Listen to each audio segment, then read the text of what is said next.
Hello and welcome everyone. How's it going? Thank you, Michael, for the 32 months. Every month this happens, I'm always in shock that it's been this long. But yeah, here we are. Here you are. All the support, all those years. Years it's been. Oh, and of course, hydrate, hydrate. I went to Taco Bell for lunch. I got myself a Baja Blast. Zero sugar, of course. Gotta watch my intake.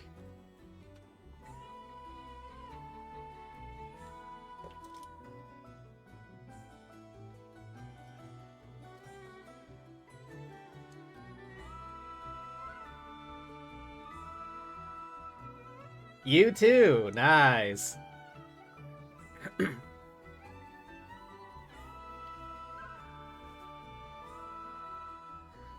The one common denominator of humankind. Taco Bell lunch. That's what everyone can agree upon.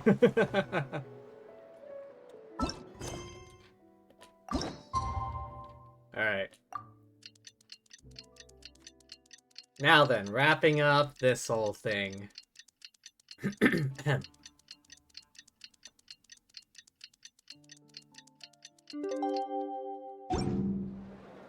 time to meet back up with Xiao. Let's head to Mount Outsong. All the way back in Liyue. Alright, we gonna go see Bird Mom?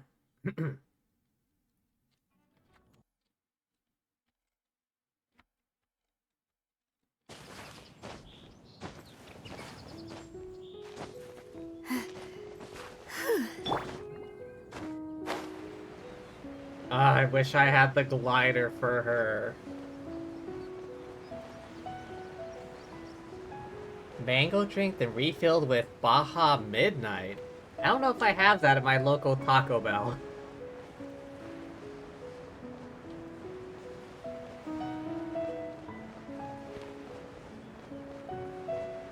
Huh? Just from above. Xiao! Cloud Retainer! Mana Ping! We're here! Any news on Zhangli? I don't think maybe. Maybe. I just never notice. I just go straight for the Baja Blast and that's it. I'm not entirely sure, but maybe. Maybe I just never pay attention. I don't know. I just default for the Baja Blast and good to go. Wait, are we missing 2 Adepti? Well, Shenyun banned Mountain Shaper from Mount Outsong for 3 days. Oh, then what about Mooncarver? The scheme to plant mint in one's abode was one those 2 fools devised together? And when it comes to punishment, one does not discriminate. His banishment ends in 3 days as well. She banished them from Mount Outsong. Wow, that's pretty harsh, Cloud Retainer. Let's get down to business. We have news of Rex Lapis. Okay, it's one of his pillars. Huh? Isn't that... Yes, Rex Lapis's Geopillar. It descended from on high this morning. He must have sent it for a reason, but it does not respond to our touch. So, what does it mean? Is he in trouble? Not necessarily. It could be a message hang only on. a specific person is meant to receive. Headphones are acting up. Traveler, you alone spoke to Rex Lapis before he left.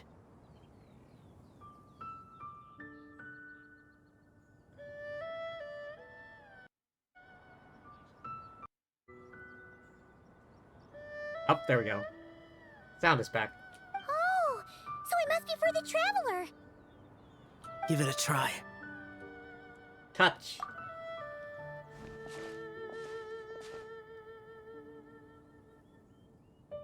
As you feel solid rock beneath your fingers, a Come familiar to the voice. spring on Mount Qingce. I have left an entrance for you.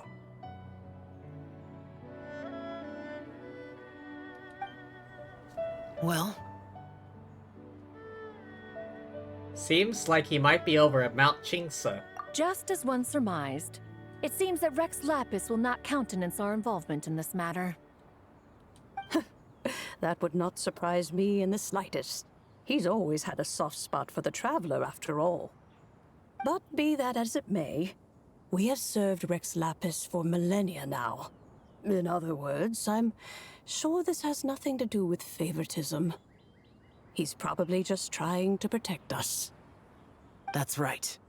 So you mustn't let your guard down, even if Rex Lapis is by your side. Don't worry, I won't. I won't. All right, let's get going. We'll try not to keep you all waiting. Act 3.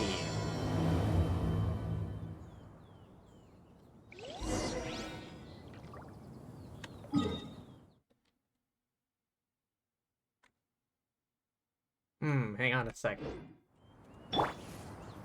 But did everyone already leave? Come on. No one wants to stick around? Alright, first things first.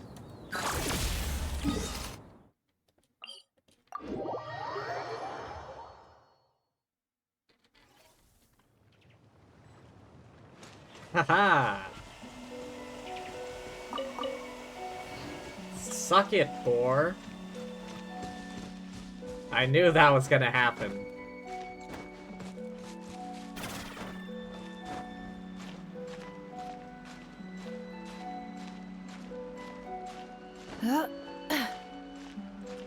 Come on, Inefa, you're a robot. You can't get tired.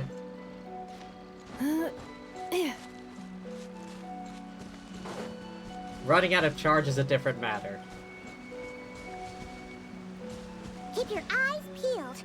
He should be around here somewhere. How'd they see me? That tingle. Isolation chamber. Wait. I see everything. The wrong test subject.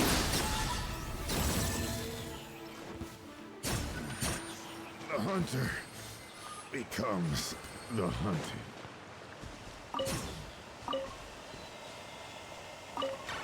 Just grab all my loot first.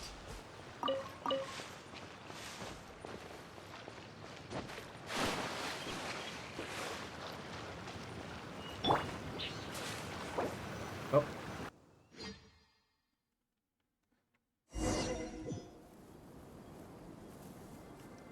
Okay. Oh, okay. Wait. Does this outfit not show what element you are? Because I'm Dendro right now, but I can't see like a green highlight.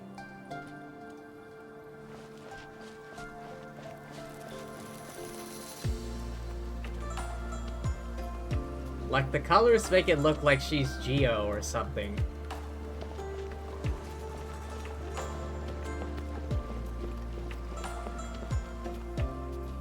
Who could have imagined that the once mighty Geo Archon might end up so, sitting on a humble stool in the woods, quietly weaving moon lanterns? You really do look like an old man now.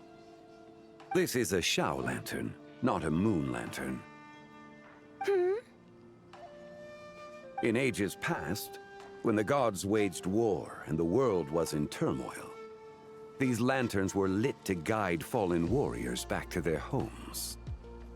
Had you tarried in the mortal realm for but a little while longer, you might have become quite accustomed to them. Even so, it bears such a striking resemblance to the moon lanterns they used to offer up to the heavens. Could this truly be mere coincidence? Perhaps in some sense it is, yet in another, it isn't. For instance, who is to say that some of Langan's magnificent jade did not become part of the very foundations upon which Liyue Harbor now stands? It is conceivable that this ritual was transmitted in such a manner too. Now, let's not let ourselves get carried away. For all its splendor, do not forget that, in the end, even Langan could not escape its heaven-sent fate. Oh yeah, fecking the place got nuked, and now look what happened. We have the chasm. Alas, it is just a pity that the little creatures of this world may never again lift their eyes to the moon, even should misfortune befall them. But you, Geolord, now that you rule this realm, why take the trouble, not to mention the risk, to visit one who bears such profound guilt as I? Are you not afraid that you might be sullied by the curse of time that was laid upon me? There is no risk to speak of. At least, not in comparison to that which you took when you defied the heavens all that time ago. As I have stated, time and again, it was not I who defied the heavens. Geolord, the ancient affairs of Langan have nothing to do with me, for I am but one of her deadly selves, severed before her demise. My name is not Zebai, but Zichao. Surely you did not take us for one and the same solely on the basis that we may all assume the form of white horses? Sorry to break it to you, but you seem to have found yourself the wrong white horse. Anyway, do tell me, what urgent matter brings you here? Very well then. I have come to ask for Zebai's shade. Oh? So, the Geo-Lord has set his sights upon Zupai's human soul. And what is it that you intend to do with it? Bring her back from the dead. The world outside is changing. With the new moon's birth, the confines of the Shadow Moon are gradually disintegrating. In other words, the heavenly soul is set to return. Consequently, strange phenomena have manifested within Langan's former domain, leading to the earthly soul's reappearance as well. The last of the trio, the human soul, is in your possession. Most intriguing. My intention is to gather all three together, so that an old friend may finally make her return. I must admit, it seems that some remarkable affairs are coming to pass in the outside world. Yet there is one thing you seem to have overlooked, Lord of Geo. Back in the day, it was you that freed me from that painting. And afterwards, I took up arms in your name. Together we first subdued Chenyu Vale, then brought peace to Mount Qingse. It was for this cause that the contract between us was made. Read from the painting. But now that the debt has been repaid, what cause have you to expect my aid? Zibai and I have long been friends. Given not only that you were manifested from a corrupt desire within her divine form, but that you also possess a fragment of her soul, how can you purport to be the wrong White Horse? I think you'll find that we are now as separate and distinct as any two beings ever were. What once shone with radiant purity has long become dust. What you see is no longer what it was. Oh, great Lord of Geo. Should this still be unclear to you, I bid you take your leave. And where is Lumine during this time? Is she still walking up here?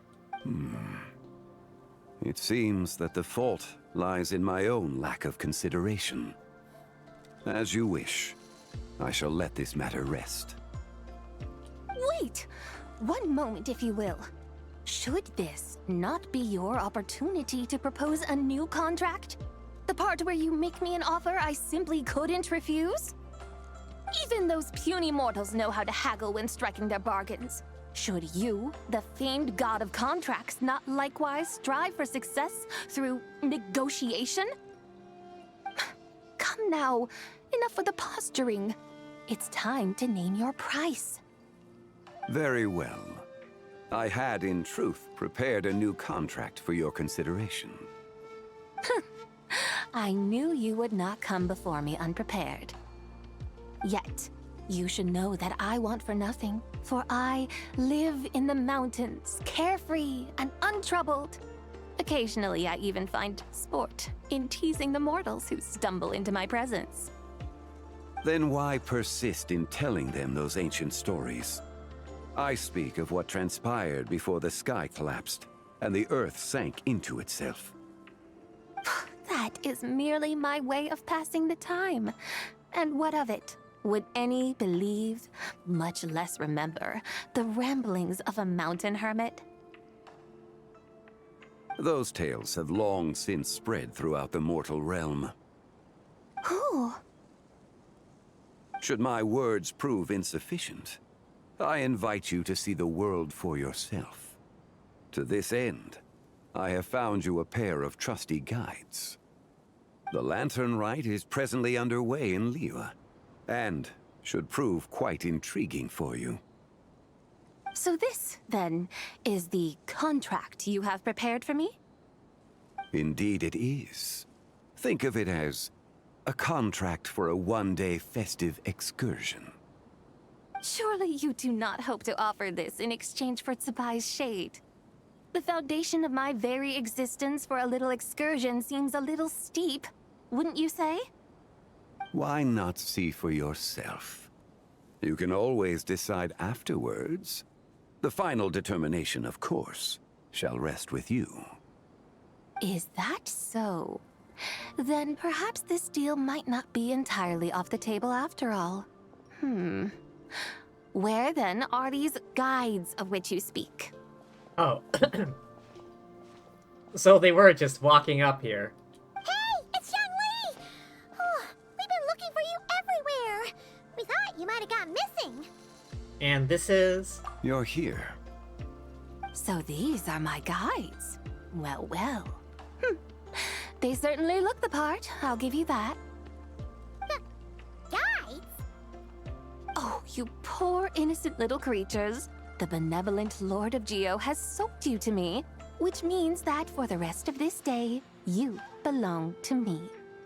Sold us to you? Just what have you gotten us into, Zhangli? The situation is not quite as dire as that would sound. I ask only that you accompany my Adeptus friend on a tour of Liyue.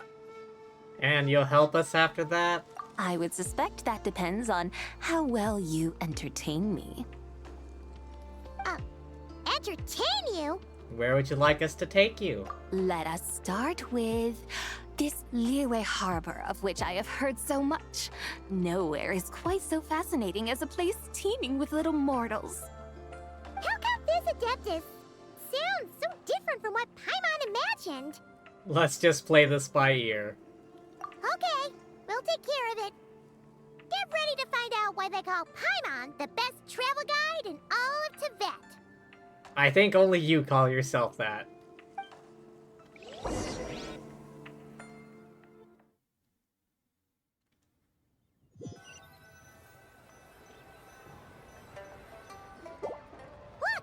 We've arrived at Liyue Harbor. Wait, so she actually manifested in a body outside of that space? Not only is it Tibet's busiest port, it's also the beating heart of Liyue. So, dear Madam Adeptus, where would you like to go first? With humble fare and wine to sip, in comfort clothed and soul at ease, one eats, and all the heart's ills cease. A restaurant. So we're heading straight for the good stuff? Well, you're in luck, because Paimon's an expert when it comes to food. Oh, wait, are we just heading to Zhanling's place? There are two main cooking styles in Liyue. Li cuisine, which is all about mountain delicacies, and Yue cuisine, which is centered on seafood. The most famous restaurants are Liuli Pavilion and Shinyue Kiosk. Nah, screw them. We're heading to Zhanling's place. Oh, now Paimon's starting to drool. Yes, our only option is to go try them both. 2 meals, back to back. Of course you would say that. Both sound like excellent options to me. Are these the kind of establishments that most people might visit on a regular basis? Not exactly. Both Li cuisine and Yue cuisine are known for their pricey ingredients. Definitely not what you'd call the budget options. But don't you worry about that. Just think of it as Zhangli's little treat. Kinda putting Hu Tao in a tough spot here, Paimon. Come on! Aren't you supposed to be pals with Hu Tao? I'm sure we can afford to spend a little more of her mora at least. Just looking for an excuse to gorge yourself at someone else's expense, huh? Hey! All Paimon wants is to provide our Adeptus with the best possible experience here. Don't you want that too? Both certainly sound like worthy choices. Just now, though, I happened to see a porter pass this way. Where might individuals like him go to eat? What's the name of Zhanling's dad's place? A hungry porter, huh? Well, I mean, that's the... Oh! Paimon knows just the place! Wan Meat Restaurant. Yep. Nothing fancy schmancy there. Just tasty dishes made with simple ingredients in a variety of different styles. Most importantly, it's great value for money, too. No wonder everyone loves it, huh? Oh, and the owner happens to be a good friend of ours, too.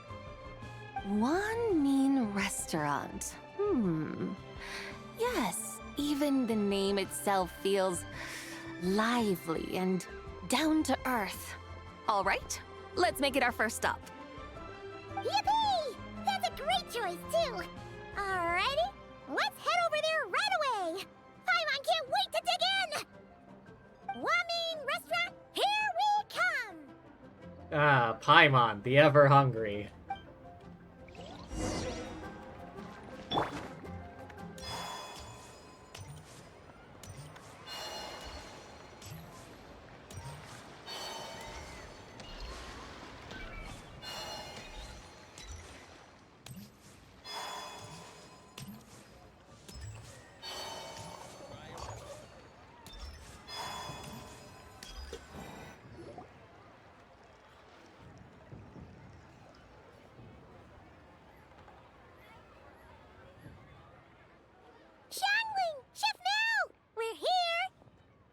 Oh, hello there. What a surprise to see you two. Welcome, welcome. Hey there, Traveler and Paimon. We're a little busy today, so grab a table while you still can. But I don't think I've met this lady before. Is she a new friend? But of course. You could say that. We brought her here for Lantern Rite. Where's Guoba? maybe she knows him. Oh, I see. Well, hey there. A friend of the Traveler's a friend of mine, too. Don't worry, we'll take good care of you. Just order whatever you want, it's on the house. By the way, I'm Zhangling. I cook here at Wanmin Restaurant. What's your name? Miss Xiangling, have you ever heard of the White Horse Adeptus? Of course. What about her? I am her, and she is me. Huh? You mean you're an Adeptus? Oh, you young'uns crack me up. Come on, Xiangling. You've got to keep up with the times. Haven't you heard of cosplay? It's like a role-playing game where you dress up as famous characters and pretend to be them. Seriously, it's all the rage, and it looks like this young lady is quite the expert. Oh, little does he know. Little does he know. Your friends sure keep their fingers on the pulse, huh, Traveler? Wow, Dad. Didn't know you were so tuned in. But how come I haven't heard about it? Because you spend all your time in the wilderness gathering ingredients. You gotta listen to our customers. Didn't I tell you to spend less time chasing after wild vegetables and more time making friends? You're even more out of touch than I am. Little does he know, she was not lying. Hey, I like making friends too. Isn't that what I'm doing right now? Anyway, even if it is just a costume, is it alright if I still call you White Horse Adeptus? Of course it's all right, because that's exactly who I am. Okay. I can see you're really committed to the role. How about I call you the real White Horse Adeptus instead? Why does no one believe her? In that case, you can call Paimon the real Traveler. I guess that makes me the real Paimon. Yeah, right. You could have at least switched outfits. Puny mortals. Nevertheless, I suppose it might be amusing to indulge in your little charade for a while at least. All right, go grab yourselves a table. I'll come take your order in a bit. Why do they not believe her?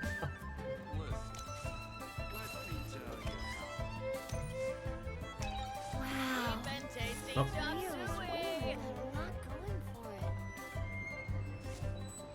Hello. May I ask if Miss Xiangling and Chef Mao are here? Oh, it's Lu Shangshang. Yeah, they're just over there. Wait a sec. Aren't you? So, what would you like to... Huh? You're... Hello, Miss Xiangling. It's me, Lu Xiangshang, the one who broke some stuff here at your restaurant a few days ago. I just wanted you to know how sorry I am. I honestly don't know what came over me. Please, please forgive me. Oh, it's you. You really gave me a fright that day, young lady. You didn't actually get food poisoning from our blackback perch stew, right? Come on, Dad. She's come to say sorry. It's all right, Miss Lu. You must have been feeling a bit off that day. You're looking so much better now, though. Why don't you grab a table, too? This one's on the house. It makes sense. Would you believe someone that somewhat resembles historical figure claims they are that person? I mean, I can kind of see that, but at the same time, this is Genshin land. I mean, does anyone doubt that Xiao is actually Xiao?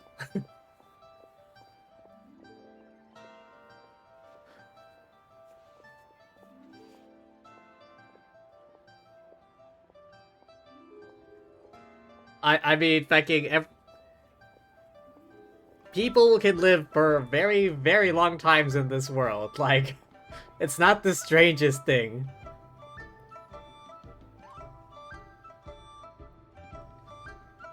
I mean, everyone knows the Adepti live feckin' forever. I mean, Miko herself is like 500 years old at least. Raiden is Raiden. I have no idea how old she is.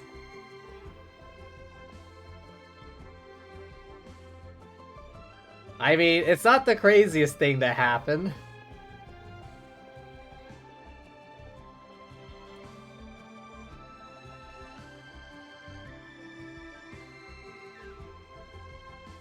No, I couldn't possibly. Hey, it's totally okay. We all feel under the weather sometimes, especially when we're away from home. Go on, find yourself a... yikes. Looks like all the tables are taken. Wanna come sit with us? We've got an extra seat over here. Must be fate, huh? Thanks, guys. So what would you like to eat today? Feel free to order anything you like. I just noticed there's a bunch of Fatui over at this table. I should very much like to sample your renowned poisonous blackback perch stew. It wasn't poisoned. That was all on me.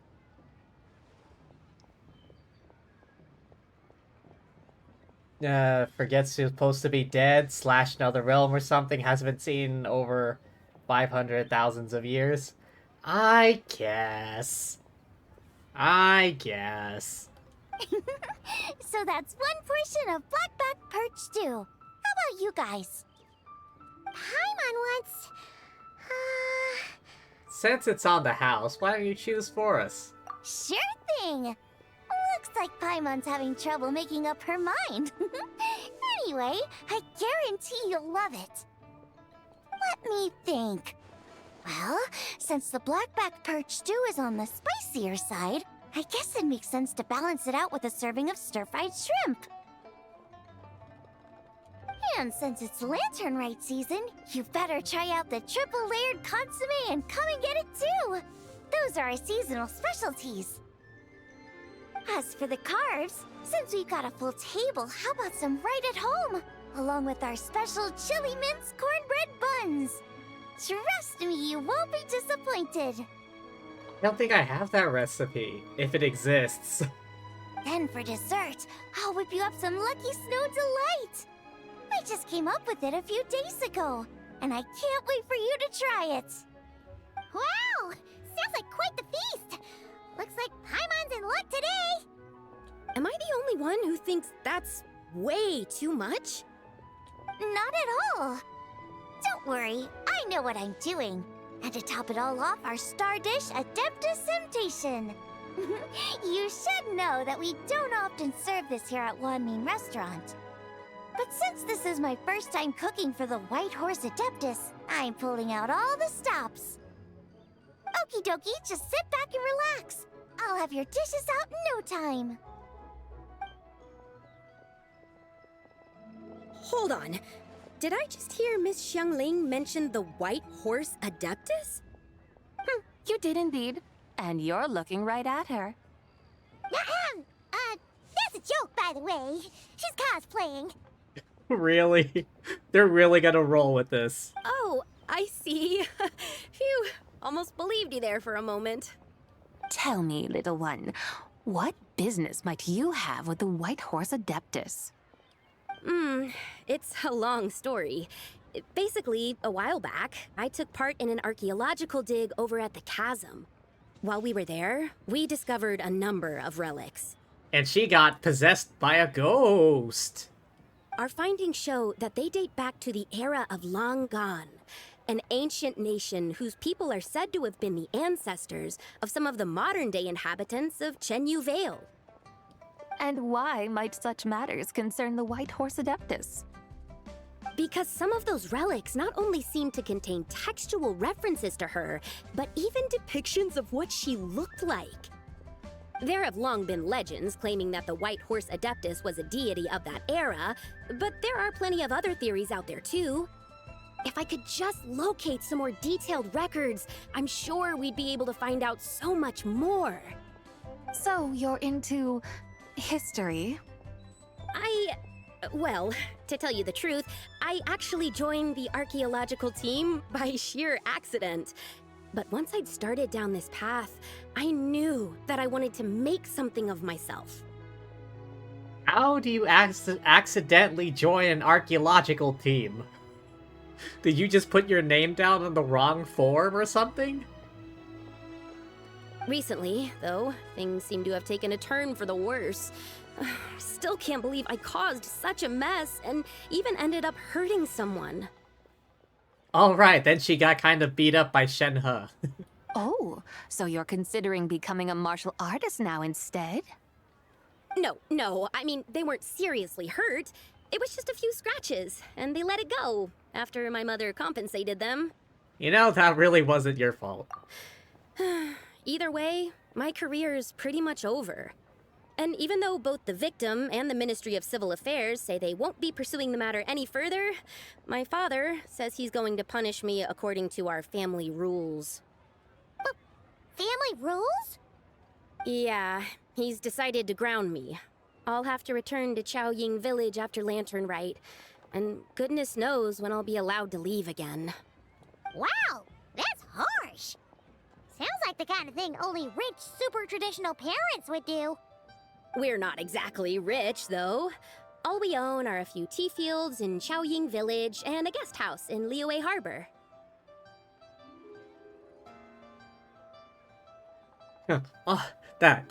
Yeah, sure, that's all you own. We just own some tea fields and a guest house. A guest house? It isn't Baiju Guest House by any chance? So, Boss Lu must be your... Yep, he's my grandfather. So, you've heard of the guest house before? We were talking to the guy earlier. Small world, huh? Come to think of it, didn't Boss Lu mention something about hoping that the White Horse Adeptus would show up and let her divine power be known? Well, she showed up alright. Sure, but Paimon's guessing this wasn't exactly what he had in mind. Keep it down. Little one, it sounds to me that your family is rather well off after all. What then drew you to archaeology? Why subject yourself to such unnecessary hardships? Even if I stayed at home, there's no guarantee I'd lead a nice, easy life. Just look at my father. Recently, my grandfather put him in charge of the guest house, and he came up with a bunch of ideas right away, starting with changing its name. That didn't turn out well, though. My grandfather yelled at him for days, even calling him a bad son, and they still haven't let it go. Oh, Paimon thinks we might have heard about that too. Long story short, being dependent on others is never fun. You just end up being completely under their thumb. That's why I want to make it on my own out here, no matter how hard it is. After all, as the saying goes, to rise above others, one must endure the hardest of hardships. What's so funny about that? You poor, innocent little creatures never fail to amuse me. To think you would endure all manner of hardships in your brief time on this mortal plane, and all that merely to rise above others. I would have thought that the wiser path would be to simply roam this world as I do. Huh? Tell me, what is it that you truly delight in? Archaeology? Martial arts? Tea planting? Or perhaps the keeping of a guest house? What I delight in? Yes! Surely there must be something you don't find quite so exhausting. Whatever delights you should not feel like a burden. But do things like that really exist? Of course! Take Miss Xiangling, for instance. I defy you to detect even a hint of hardship on her face when she wields her walking spatula. So, since it seems you are resolved to tread the rocky path, you should strive with all your might to pursue that which brings you delight. You mean, like cosplay? I suppose you might say that. Looks like the White Horse Adeptus is really getting into her role. I think I get what you mean then. Maybe I should have a chat with Miss Xiangling before I head home. Okay, everyone. Sorry to keep you waiting. Here's your food. Wow. It all smells so good. Oh, finally! I get to try that famous poisonous stew. Hey! Didn't you hear what Shang said? It wasn't the stew. If anyone's to blame, it's that other you. What's up? How fiercely this mortal fare burns upon the tongue! It's too spicy for her.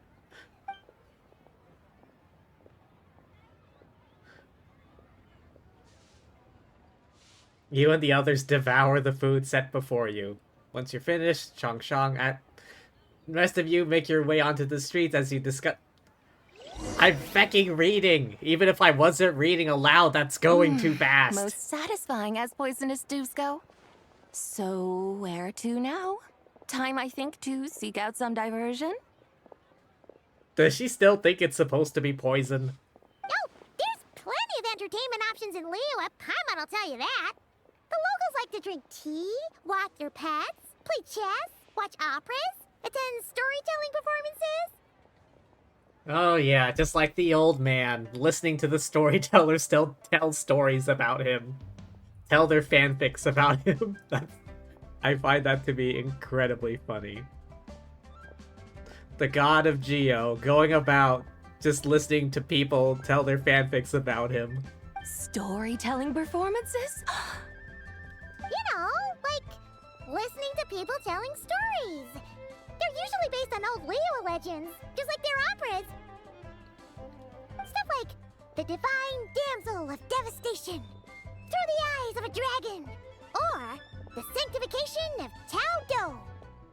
The Divine Damsel of Devastation. Oh yeah, that's the story about Shenhe.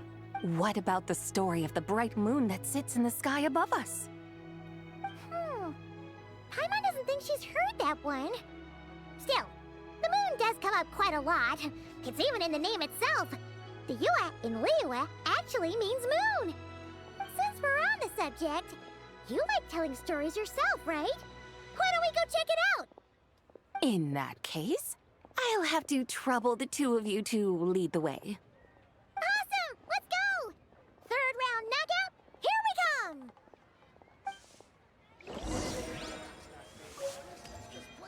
Oh. Lucky Snow. Should I save this money? Really? Here.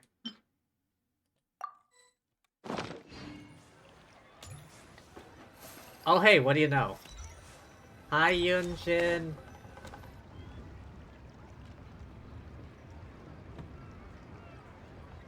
What a tongue twister! I'd have made a complete fool of myself if I tried to say it on stage without practicing it first. Huh! Call yourself Iron Tongue, Tien. Wobbly Tongue, Tien, more like. I used to have that problem a lot. But if you just take your time to grasp the meaning and commit it to memory, you'll be able to say it smoothly in no time. You're right, Miss Yoon. I'll give it another try. Hey, Yunjin! Fancy seeing you here! What are you two talking about? Ah, Traveler and Paimon, we meet again. And who, may I ask, is this? You may call me the White Horse Adeptus. The White Horse Adeptus? She's not really an Adeptus. They're really gonna keep rolling with this. Just cosplay. I see. Well, it certainly looks like a lot of fun. Oh, funny you mention it. This type of thing is actually something I'm quite familiar with. Once, to perform Through the Eyes of a Dragon, I decided to imagine that I was Rex Lapis himself. It was the only way to truly inhabit his mindset and understand his resolve to quell those demons. I I wonder what must the old man think listening to that story. It's like that's not what I was thinking at all. Sounds like you just wanted an excuse to feel all big and powerful. Hey, that's... You just don't understand how inspiration works. You're one to talk. Paimon's traveled all over with the Traveler, and she's seen things that would make your jaw drop. Yeah, like Space Whale. All right, then. Since you claim to be so knowledgeable, why don't you prove it by reciting an ancient poem? An ancient poem? Which one? Ha! See? You mean to tell me you've never even heard of the ancient poem called An Ancient Poem? What kind of bullshit is this? What kind of a title is that? Quit teasing, Paimon. We only just found out about that ourselves. He's talking about the writing on those ancient relics. When we first saw it, we couldn't figure out what it all meant. So in the meantime, we decided to just refer to it as an ancient poem. However, thanks to the painstaking work of the scholars who were tasked with decoding it, it seems like that's exactly what it was. Or rather, an ode offered in veneration of the moon and the White Horse Adeptus. Oh yeah! Didn't Kuching mention that before? It's got something to do with Longon, right? That is correct. The Ministry of Civil Affairs has issued a notice stating that, although it is true that the moon may disappear tonight, we should be in no danger. In other words, there's nothing to fear. If the moon does disappear, then we have to round up a new rescue team to save Columbina again. But if you're worried, we can always take a leaf from the Book of the Ancients. By reciting this poem, I mean, and calling for the White Horse Adeptus' aid. If we do that, I'm certain she'll protect our moon and keep us safe. Oh, seriously? Paimon has to get a look at this. Oh. Oh yeah. This was what the people were like reciting during that like cutscene. Under moon eternal and radiant night, a maiden grants silk soft and light. Under moon iridescent and night divine, a maiden grants fiber for a cloth so fine. Under moon of frost and night so great, a maiden grants tools to divine our fate. The fields are plowed, the seeds are sown, from the earth life is grown. The seedlings stretch, the crops do rise, and all unfolds before our eyes. Fruits are gathered, sweet wine is poured, these gifts we offer to our Lord. Pure as heaven, so fair and bright, she shines as light in this dark night. And with her does this wish take flight. Under moon eternal, in radiant night, a maiden grants silk, soft and light? What in Tibet's that supposed to mean? It's like honoring the three moons.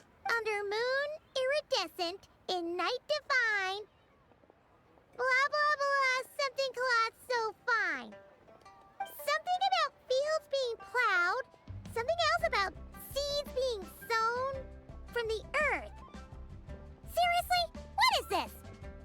The fields are plowed, the seeds are sown, and from the earth, life is grown. Whoa! You did that without even looking! Bravo! Bravo! We have an expert in our midst. Looks like this young lady really does know her role inside out. If I didn't know any better, I'd have taken her for the real deal. Because she is! It's all because of Chef Mao.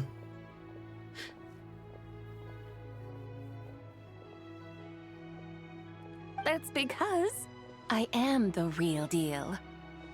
That's the spirit. This is exactly the kind of mindset I was talking about. Behold, mortals, I am none other than the indomitable Rex Lapis himself. Kneel before my godly splendor. That is the last thing he would ever say. Believe me, young lady, I know exactly why you do it. Back in the day, I was just like you. Oh, God. I must say, you are rather amusing as mortals go. Miss Whitehorse Adeptus, it is a great pleasure to make your acquaintance today. I have some questions regarding the poem, and I was wondering, perhaps, if you might be able to shed some light on it? You want me to explain the full meaning of its verses? Your guidance would be much appreciated. Fascinating. Huh. Tell me, do all the people of Liyue still express such reverence for the ancient ways? Well, it's true that we hold a deep fondness for our history, but it is hardly our only pursuit. One of my good friends, for instance, is even more devoted to the modern Fontanian art of rock and roll. Wait. Was that a thing? Hang on. I don't recall rock and roll ever being mentioned in Fontaine itself.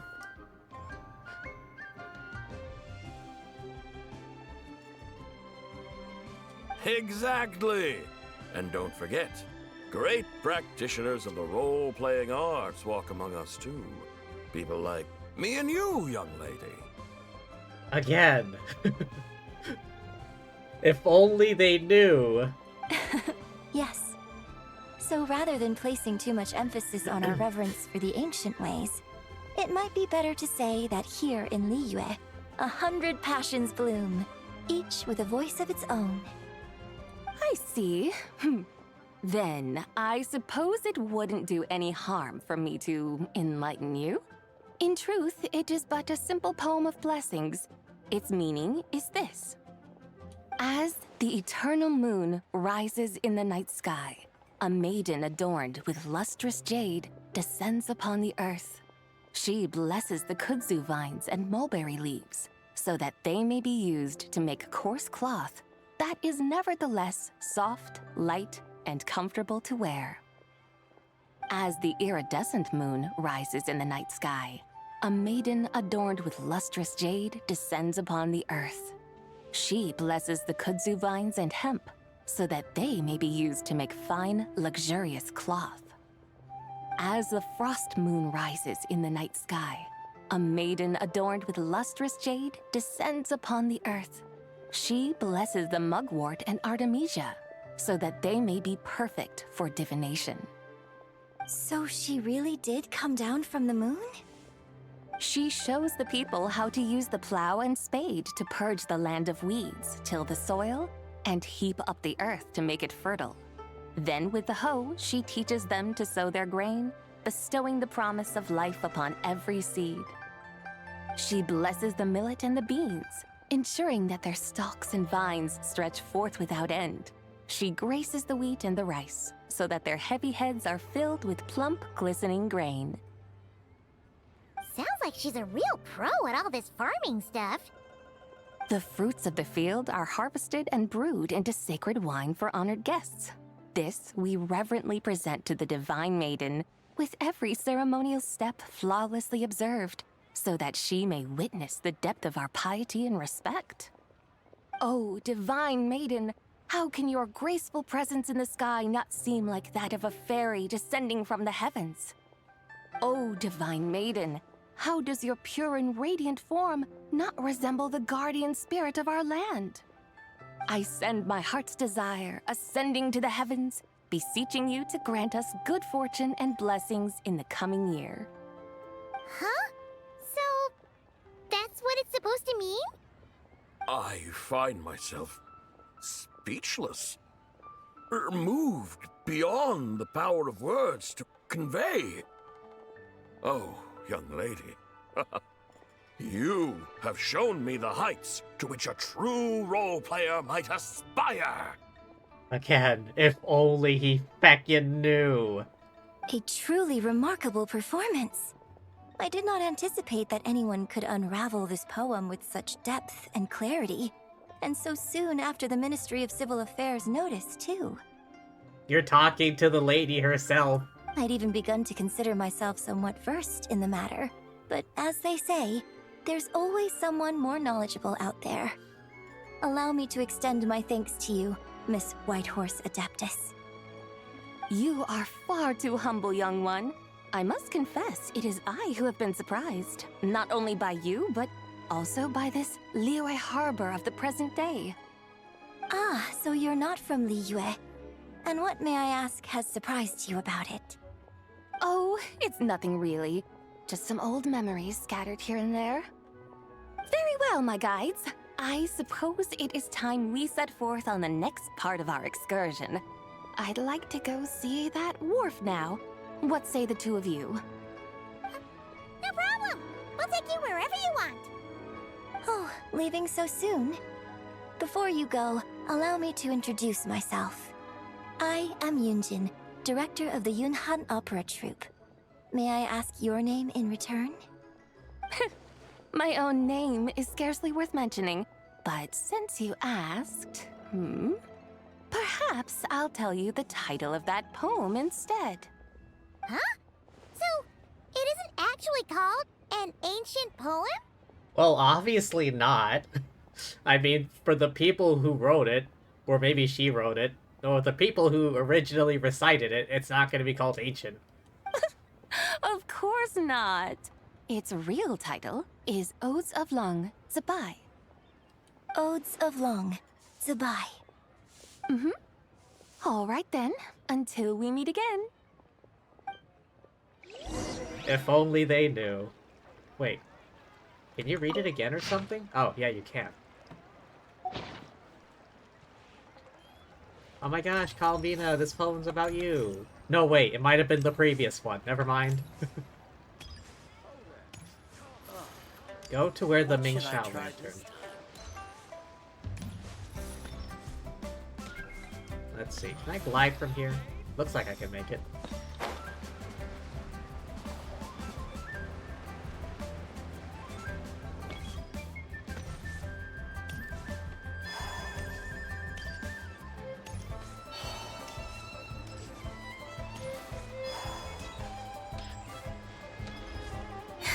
Oh, these two.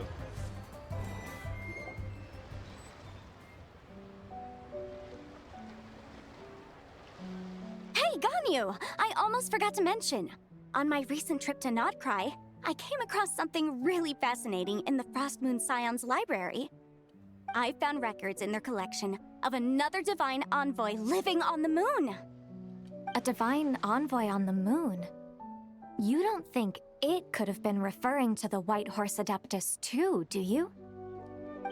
No way to say for sure. Still, the similarities between our legends are intriguing, to say the least. Ah, I was just, for a brief moment, I was thinking, hey, maybe Columbina knows. But no, she was born after all the events happened. Isn't it amazing? Especially when you consider how far apart we are. It truly is. We might live in different lands, but when we look up at the night sky, we all see the same moon and stars. It might just be me, but she sounds a little different. Right? It's like we're all bound together, no matter where we are. When you think of it like that, it's almost as if our friends from other nations will be right here celebrating with us. Isn't that a wonderful thought? No wonder you were so excited to go see the giant lantern when you first got back. Sounds like you're a real fan of the White Horse Adeptus, huh? Oh, she did? I thought she sounded a bit different. I'm not exactly up to date on VA news, so... I guess you could say that. Just a pity she's so elusive. Even Granny's never met her, you know? Maybe she really is just a legend after all. She's not. She's gonna be walking up in a minute. Hey, Yanfei and Ganyu! Trust, Paimon. The White Horse Adeptus is as real can be. Huh? Oh, look! It's the Traveler and Paimon! Feels like I haven't seen you two in, like, forever. Happy Lantern Rite. It's so good to see you again. Hey, you two. Happy Lantern Rite. Happy Lantern Rite. Did I hear you right just now, Paimon? Does that mean you've actually seen the White Horse Adeptus? Ta-da! She has indeed. And now, so have you. Huh? And you are? Why, who else? The White Horse Adeptus, of course. Could you maybe start with something else next time? You're the White Horse Adeptus? Why are we still doing this? Of all people, we could tell. I think we could, tell them. The half-adepti. That's right. Allow Paimon to introduce you to our new friend, Zichao. She's been low-key obsessed with cosplaying the White Horse Adeptus ever since we met her. I see. Well then, greetings, Miss Zhao. My name is Yanfei, and recently I've been low-key obsessed with learning everything I can about the White Horse Adeptus. Oh, the original VA schedule full can do the voice. Oh, okay. Possibly. One story you heard. But still, why can't we just tell them? Of all people, you think we could tell them? Because they're half adepti, and they probably believe us without, blabbing to everyone. I'm sure the two of you will get along like a house on fire. Oh, and by the way, I'm Ganyu. So, Miss Zhao, you must be here to see the giant lantern too, right? A horse-shaped Zhao lantern? Is that what I think it is? That's right. A lantern made to honor the White Horse Adeptus herself. Isn't it gorgeous? Huh? What are you laughing at? Both the lantern and myself. What do you mean? What do you mean? Oh, this lantern truly is an artistic masterpiece. But tell me this, have any of you ever seen a horse before? Come to think of it, Paimon can't remember ever actually seeing one herself. What about you, Traveler? Hang on.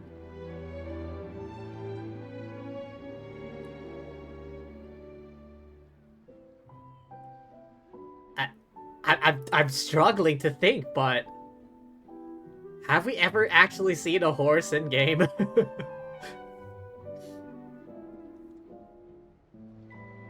I think Kaya is supposed to be a cavalry captain, but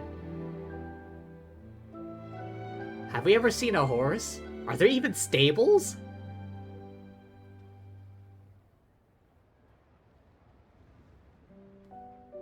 I'm struggling to remember. We've seen feckin' every other animal, apparently. Including sea monsters and a space whale, but not a damn horse?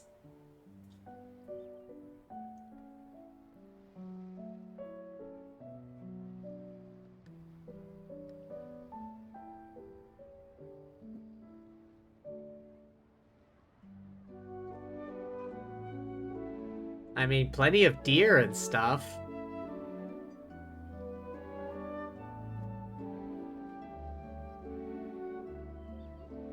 Are horses an endangered species, or is it just convenient for the devs to not program in a horse? I have, but not here. Oh, this horse appears to be mid-trot, but it has adopted what is called a lateral gait, where the legs on one side of the body move together in unison. A rather rare sight indeed. Hydrate? Yeah, I kind of need to rehydrate my brain from struggling to figure out whether or not we've seen a horse.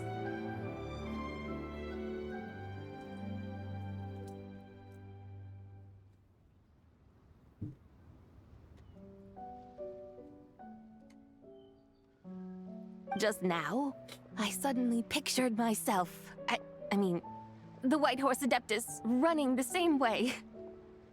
The image was so absurd, I could barely contain my mirth. Oh, really? I never knew that. You learn something every day, huh? Hang on. What about other four-legged animals? Do they run the same manner as a horse? Or does a horse gallop, like, in a different manner than other four-legged animals? We need to go to, like... we need to find... We need to go out and look for deer in this game, and then, like, just watch to see how they run. Oh, come on! It's basically a giant piece of fan art! Who cares if it's different than the original? So why laugh at yourself? I was merely laughing at my own ignorance.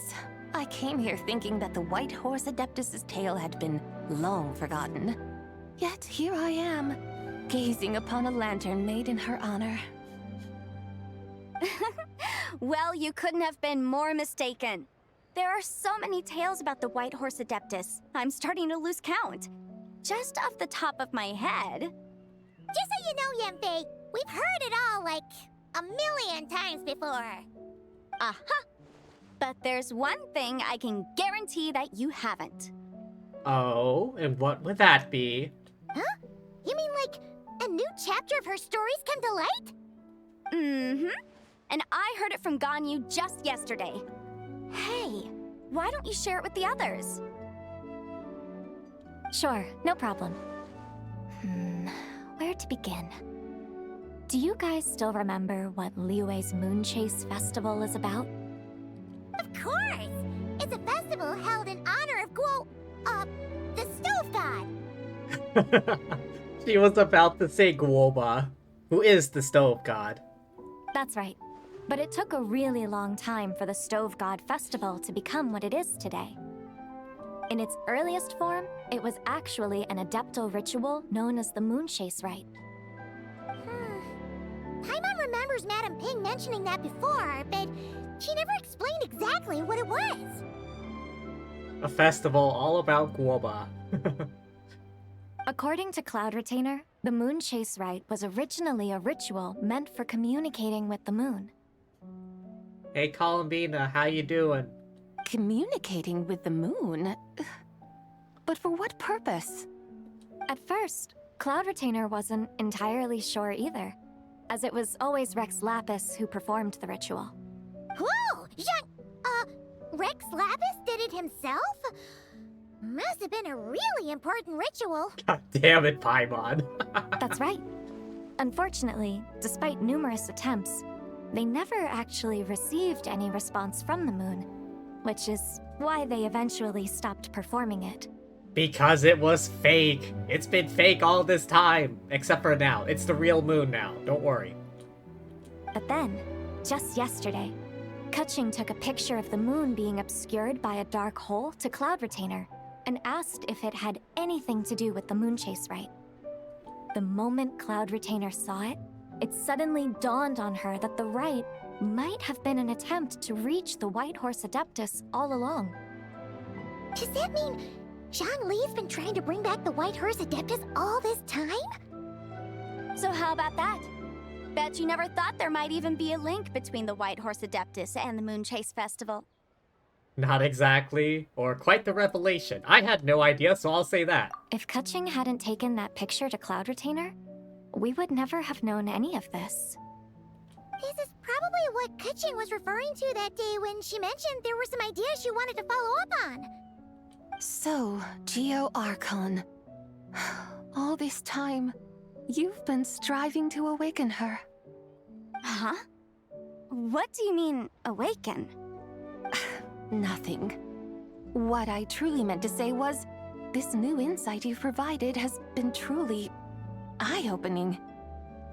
Oh, by the way, my trusty guides, I've been meaning to ask, where in Liyue Harbor might one enjoy an expansive scenic view? The Jade Chamber? I mean, it's in the damn sky. Huh? We're off to the next stop already? But Paimon's barely done digesting that lore bomb just now. Yeah, just like when we found out the chasm is what it is because it got feckin' nuked. All the more reason to find the right spot to let it sink in. New God UVA is good. Michael approved. Okay. Oh, so that's what you're up to. A tour of Liyue Harbor? In that case, if you're looking for a spot with a panoramic view, I'd recommend Yujing Terrace. That's a great idea. Since the terrace is on higher ground, the sea view from up there's so much better. Or if you feel like it, you can go into the sky and... Great! Well, the Lantern Rite's about to start, so we should get back to Granny's now. Hope to see you all at the festival tonight. Oh, you're off too? All right then.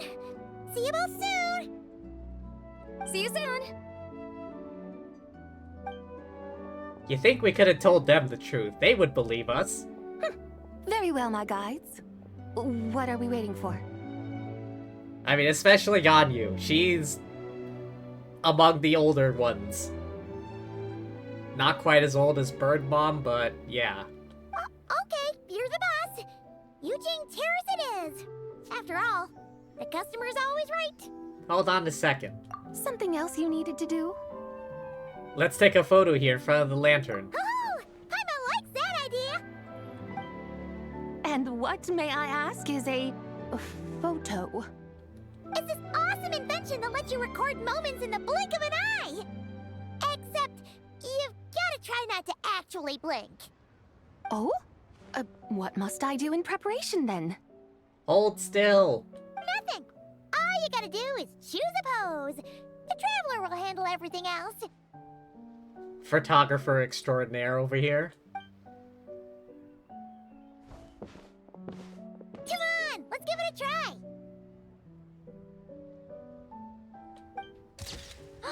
Look, we got a great picture.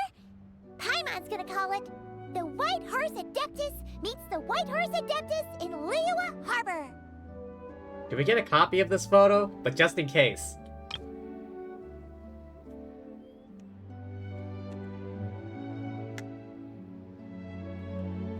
Alright, just open up Paint. Paste.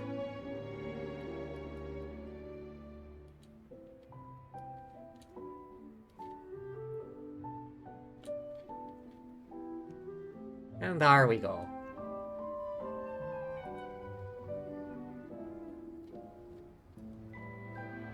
Huh. They've even discovered a way to preserve moments in time. Now I truly am curious to witness what else these mortals might accomplish. Oh boy, there's a lot they've accomplished. You want to go to Fontaine? Very well. Let us proceed. Eugene Terrace lies in that direction, does it not? Hey, wait for us!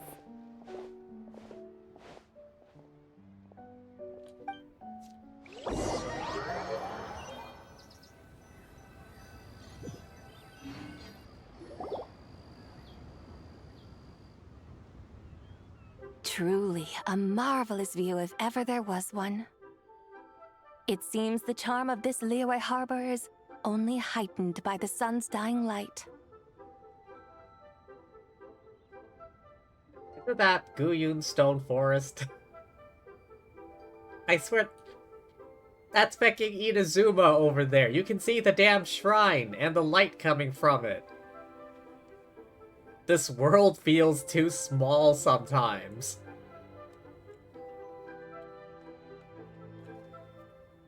It doesn't have the right scale. The right sense of scale.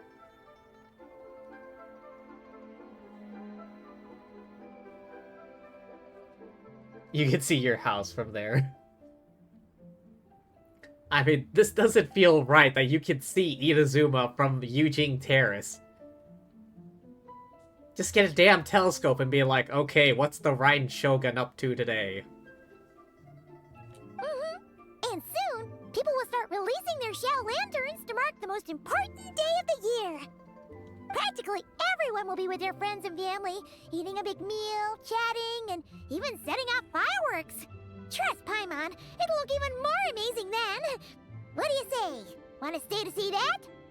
Sounds pretty good, doesn't it? No need. Let us bring this weary day to a close. Weary? Come now. Weary day? You mean you didn't enjoy your tour?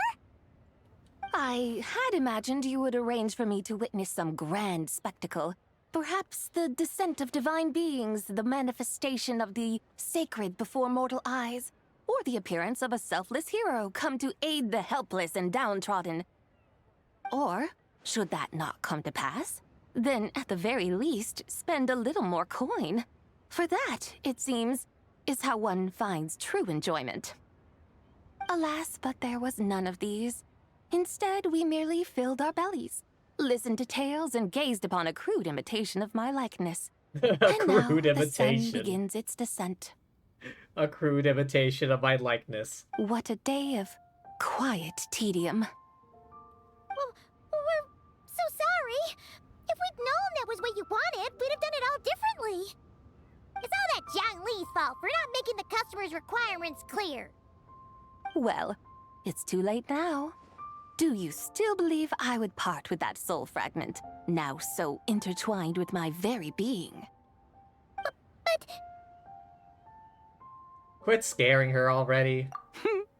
I knew you were the more astute of the pair. huh? You were just trying to scare her, Paimon? It seems the realm of the Geo Archon has a way of making one more stony-faced. So, you were just pulling Paimon's leg? Of course. I was merely engaging in a little banter with the two of you. Long ago, I shared tales with various mortals who chanced upon my mountain abode. Never did I imagine that those stories would endure. It seems I greatly underestimated them. Perhaps, as your Geolord said, a few pieces of ancient Langan's magnificent jade have truly become part of the very foundation of this land. So, you've decided to help us? Again, that goes without saying. I made up my mind some time ago now. And when was that exactly? When I beheld a rather intriguing scene as I set foot in this city. What scene was that? I saw porters passing through the alleys, setting down heavy wooden crates from their weary shoulders. Peddlers pushing carts as the kites and lanterns upon them rustled gently in the breeze. I saw cooks cooking, actors acting, scholars reading, soldiers marching, children playing, elders resting, officials officiating, and the common folk absorbed in this or that, reveling in the simple joys of life. Some, it seems, have already found that which stirs their hearts, while others continue to fret, troubled by uncertain futures. Yet, in this gentle and serene order, each holds fast to their anticipation, not only for the celebrations to come, but also for the first light of the morrow.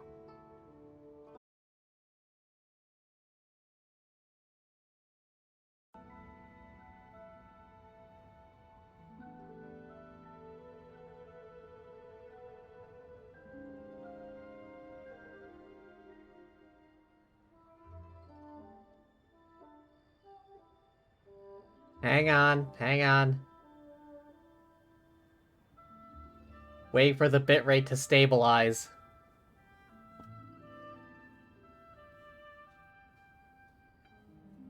Oh no, not again.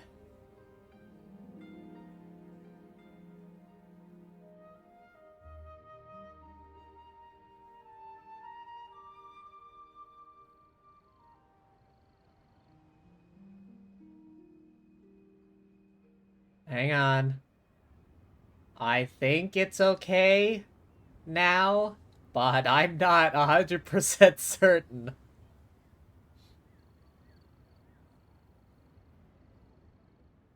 I blame my internet service provider. I am not satisfied with my experience. You can expect a 1-star in your next review.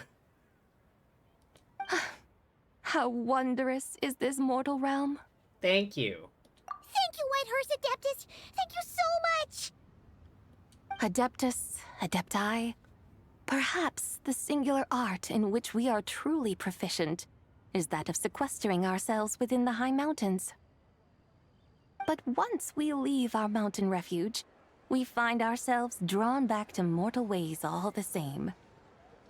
So, it is I who should offer my thanks to the two of you. Traveler, Paimon, you have made this day more delightful than any I've known in a long, long time. Come now, and take what it is you need. You mean, like, right now? But don't you think we should wait for Zhang Li? That won't be necessary. All things shall meet again in their time, for the waters know no rest, and the flowers their appointed season. One need not fear that life is but a journey of goodbyes.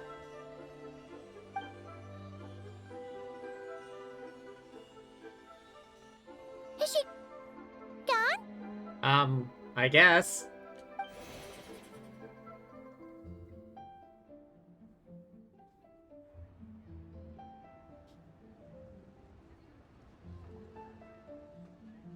Okay, so that's 2 parts, right? Yes, she's gone. A deadly self is formed from the body's impure vapors, so naturally it cannot survive long in this world. Had it not been sustained by the remnant of Zibai's soul, it would have faded away a long time past. Now that the remnant is gone, it has severed its ties to the mortal world. Zhenhui! When did you get here?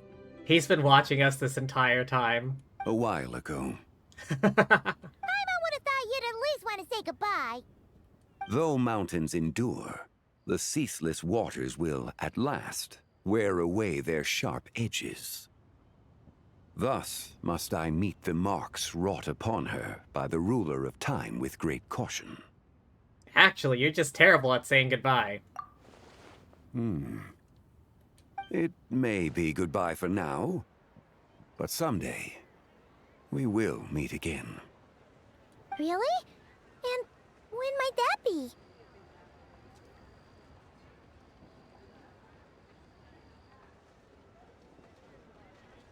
Who can say for sure? Years and years from now, perhaps. Or maybe tonight, at the Lantern Rite. Yeah, we still gotta bust out the third soul thing. Are you saying that if the White Horse Adeptus were to be resurrected, she'd still have the memories of the 3 deadly selves? That she'd still remember us?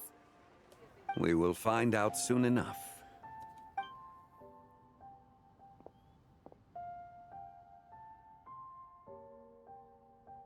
It is time.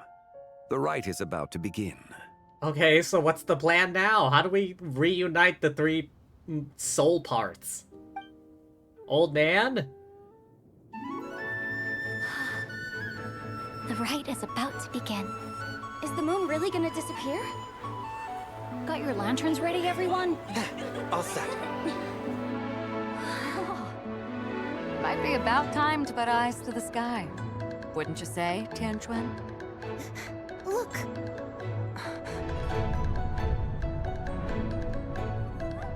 When the sun's out, eat the sun. When the moon's out, eat the moon. Hu Tao. Whoa, is this the lunar eclipse? Under moon eternal, in radiant night, a maiden grants silk, soft and light. Under moon iridescent, in night divine, a maiden grants fiber for cloth For so you. fine. Under moon of frost, in night so great, a maiden grants tools to divine our fate. The fields are plowed, the seeds are sown, and from the earth, life is grown. The seedlings stretch, the crops do rise, and all unfolds before our eyes. Fruits are gathered, sweet wine is poured. These gifts we offer to our Lord.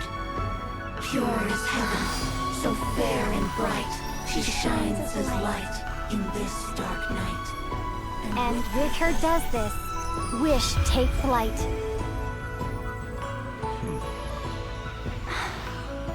Devoted soul, scattered and unbound. Let this lantern guide you home. By its light be found.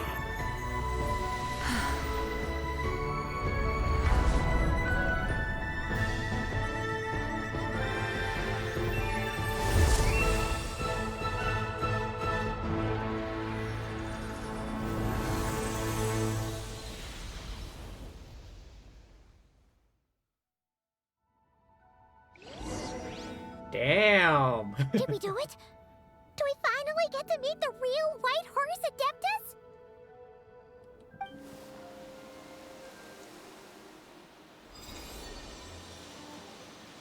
Well, I'll be.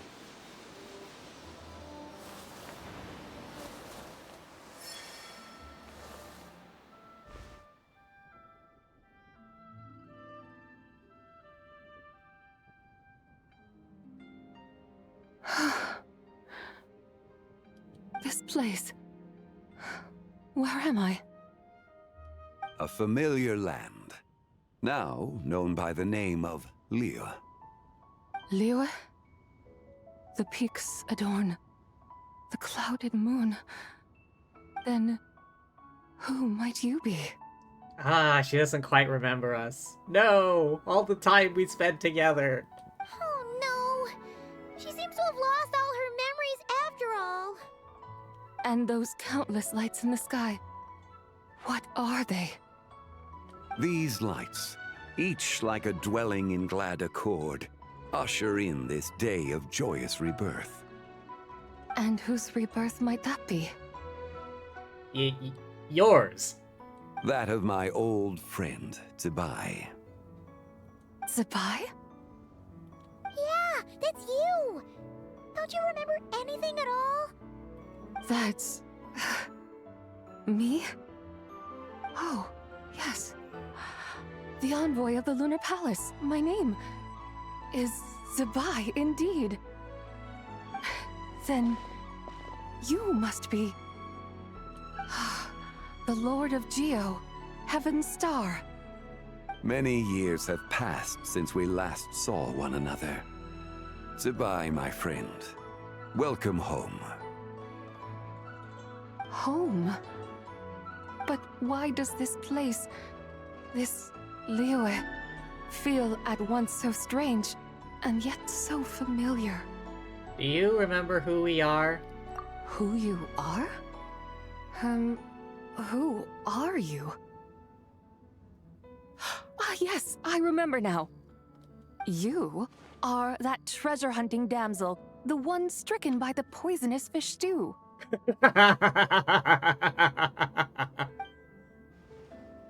How goes your quest for treasure? You must have achieved both fame and fortune by now, I trust. Hey, you've got it all wrong! You're talking about Lu Xiangxiang. And how many times do we have to tell you? She wasn't poisoned! Sheesh! But I could have sworn... Oh, that's right. You're that impudent blonde youngster who kept meddling in my affairs. Ah, there's that one. And to think you even had the audacity to presume yourselves worthy of being... What was it again? Ah, yes, of being my guides. How very wonderful to see you again, my most faithful and beloved guides. I trust all has been well in my absence? Well, she finally got it right. But that sudden mood swing felt even weirder. It's like her head's packed full of slimes. It is possible that her cells have not yet settled. After all, they've only just been brought back together. It may be some time before she fully recovers. Huh? You mean, kinda like she's still half asleep? So, how long will it take for her to fully recover? That I cannot say for certain. Perhaps a few days. Perhaps a few years. Maybe it would help if we brought her to Nodcry. Maybe Columbina's still shining moonlight upon people. A few years? Mortal years are but a poor measure when divine beings tread the realm of dreams. Well, if you say so. Anyway, at least she's whole again, right? That already seems like a pretty good outcome to Paimon. We need to bring her to see Columbina. Yes, there is little cause for worry.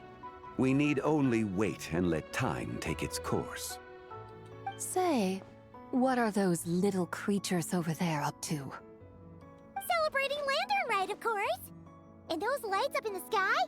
Those are all Xiao lanterns. This year, each and every one of them carries a little wish inside. Lantern Rite. Then, may I join in too? Of course! Why else do you think we've been running around like headless chickens these past few days? Tell you what, Traveler, why don't we take the White Horse Adeptus out to celebrate? Who knows? Maybe seeing some familiar faces might help her find her feet? Who might wait. Oh, is she talking about, like, Zhanling and co? Or, like, actual people who might remember her? Hey, Zhangli! You've got some time on your hands now, right? Why don't you come along with us? By no means a bad idea, Paimon. Oh, and Sabai, before Paimon forgets, when we meet the others later, remember to wish them a happy Lantern Rite! Happy, Lantern Rite? Happy Lantern Rite! She speaks! Yes, happy Lantern Rite indeed. Well then, let's go! Come on, you too, old man. Do you need your cane? Lantern Rite. A night of joy, reunion, and moonlit blessings for all.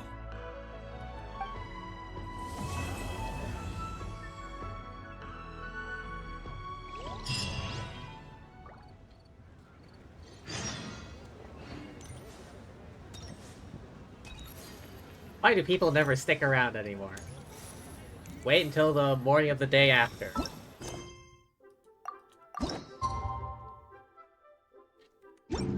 Hang on. Is there... Wait. We were standing, like, right over here.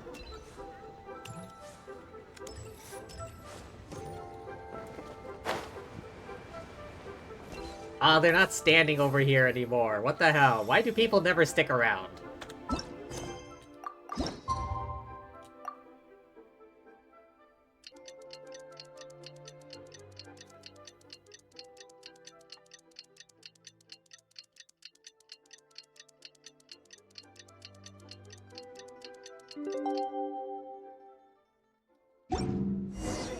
Paimon wonders how the White Horse Adeptus is getting along. Maybe we should check in on her? We can ask Zhangli where she is.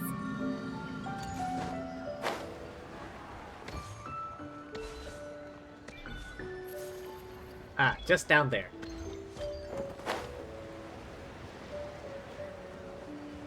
Moon Goddess coming through.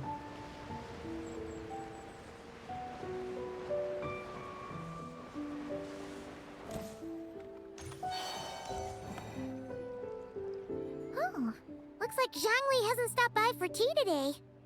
Hey, are you two looking for your friend? Try going up that way. Is Zhangli up that way? No, but that young lady who was dressed up as the White Horse Adeptus the other day is. She's your friend, right? I just saw her head toward Wanmin Restaurant. I was wondering why she was eating alone.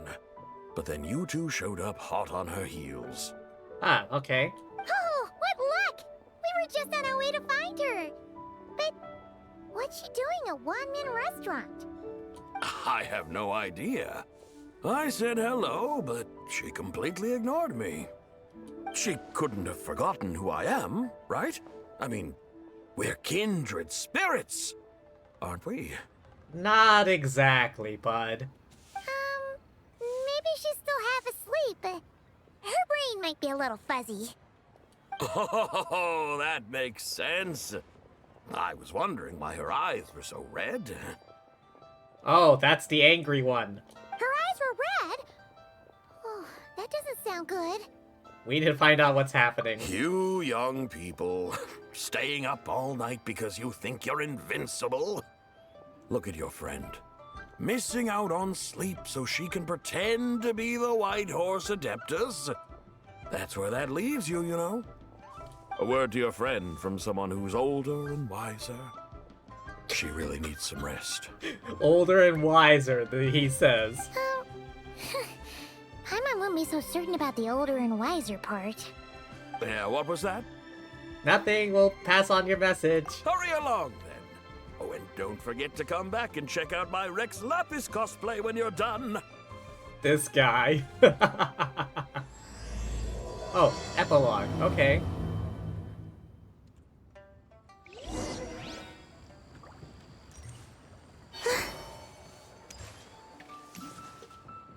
Oh. Where's the proprietor? Come out and see me at once!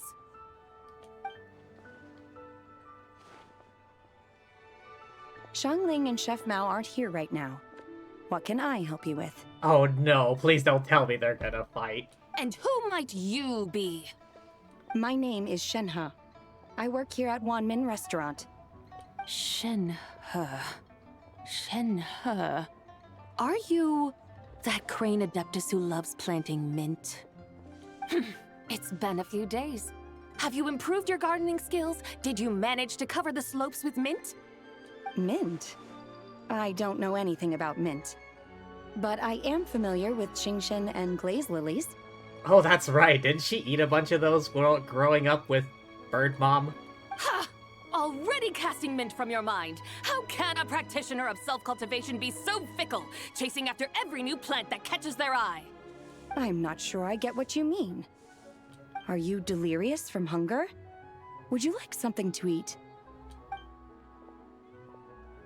Shenhe! Whitehorse and Zabai! So this is where everyone is! Traveler, Paimon. It's been a long time. Happy Lantern Rite. Happy Lantern Rite. Is this customer a friend of yours? You could say that. Don't mind her, Shenhe. She's just a little cranky because, she didn't sleep well last night and she's only just woken up. Look how red her eyes are. I see. In that case, Miss Zabai, I have a tonic here infused with Qingshen. It's cool and soothing when applied to the eyes. Would you like to try a few drops? Stop right there! Who are you two noisy children? Hey! Have you forgotten about us already? We're your guides. Guides. Yes, I seem to recall something about some guides. It seems she's not quite stable yet.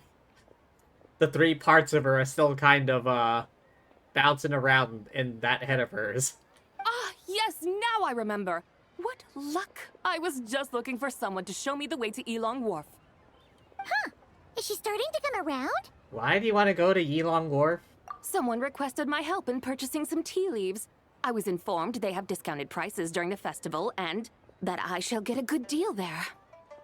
Tea leaves? This sounds like Zhang Li's doing. He sure knows how to get people running errands for him.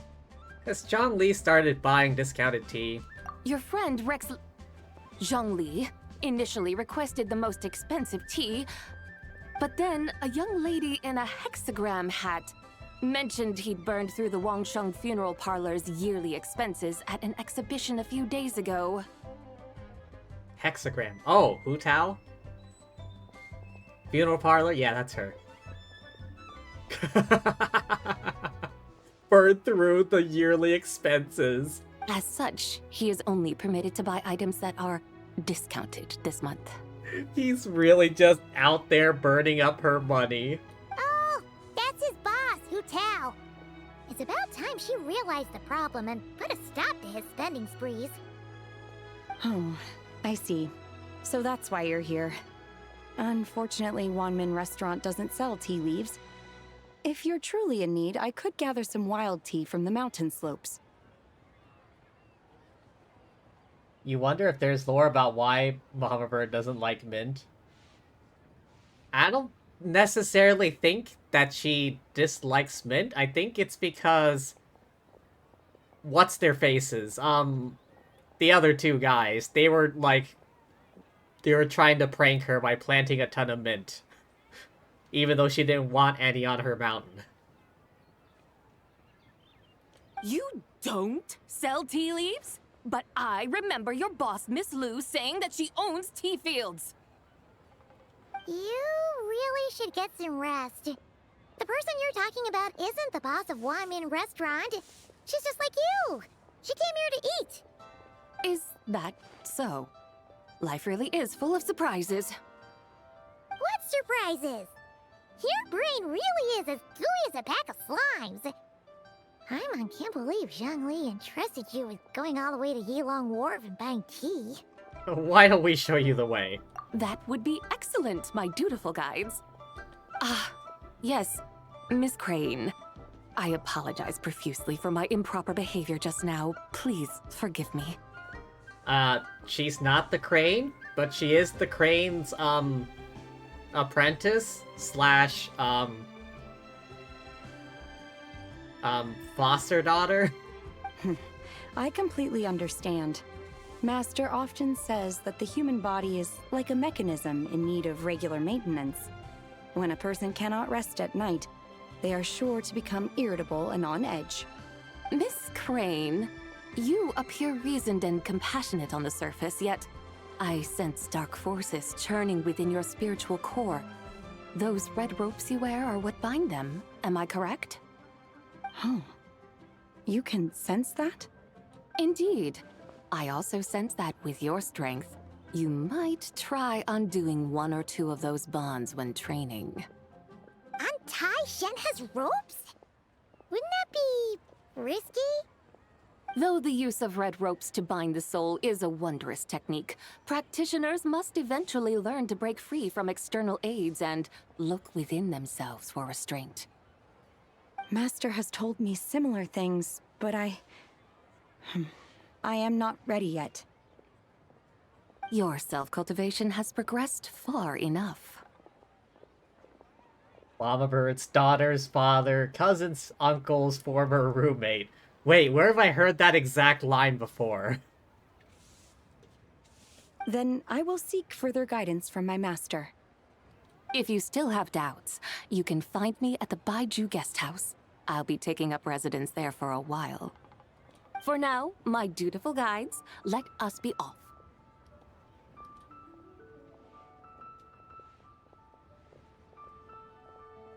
Spaceballs. Oh! Now it's sounding a bit familiar.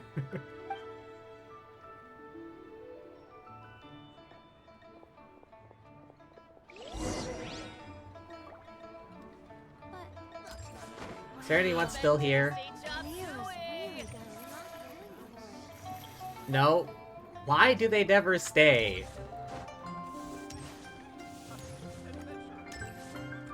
Oh wait, they're legit. There's actually no one here. There's no Chef Mal.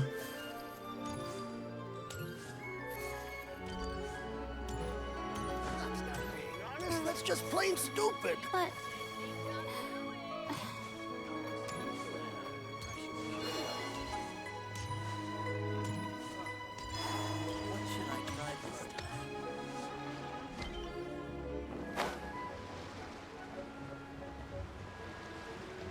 Moon Goddess coming through.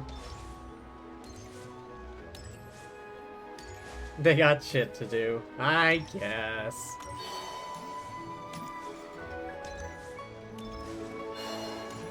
Yilong Wharf. Oh, wait. That's not here. That's over here.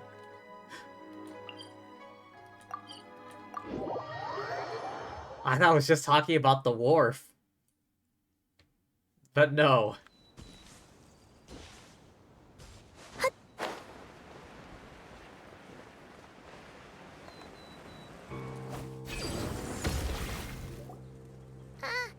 Aren't we going to Yilong Wharf? How do we end up on this mountain? Is that small town over there not Yilong Wharf? I sense a familiar scent wafting through the air. You're right! Except for the smell part. Paimon doesn't smell anything. That is because this scent is the essence of jade, which can nourish the spirit. Oh, yeah! Shenyu Vale does have a lot of jade, but Paimon didn't think jade smelled like, you know, anything. Naturally, this has reminded me of something. Hmm? And what's that? A few simple tricks for mastering one's power.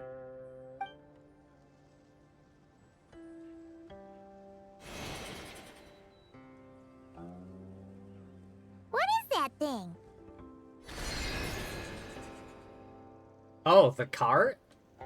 I'm sure you've been to Elong Wharf many times before, but I wonder if you've done so while cruising through the air. You've been such dutiful, dedicated guides, so allow me to offer this fresh experience as recompense. Please step in. Okay, I guess this is happening now.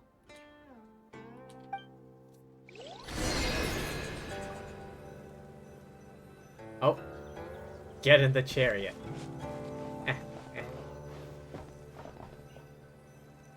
Sit.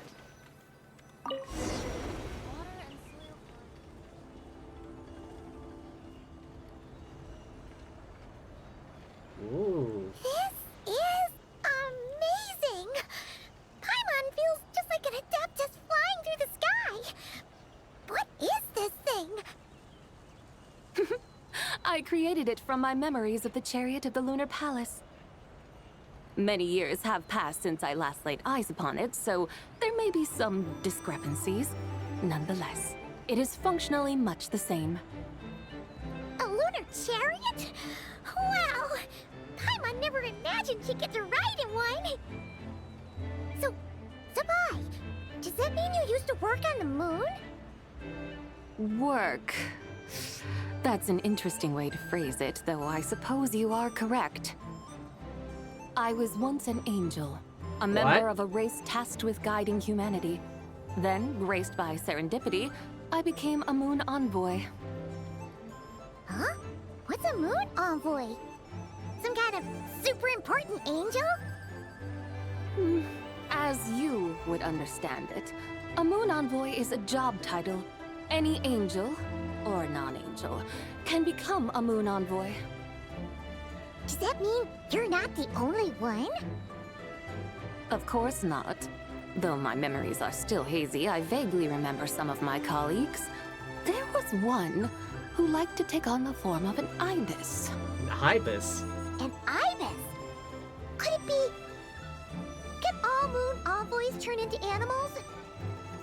Does that mean Rauma could take that job? She can turn into a deer, and moon chanters are some sort of Luna envoy anyway, right? Moon chanter? I have no idea what those are. Oh, okay then.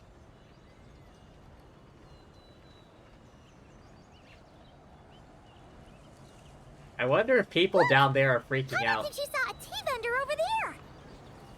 Very well. Let's take a look. Alright, coming in for a landing. Are we not gonna land in the city? Just descend from the sky.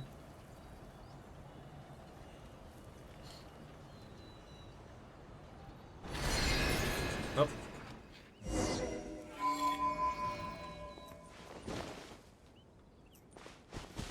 Okay.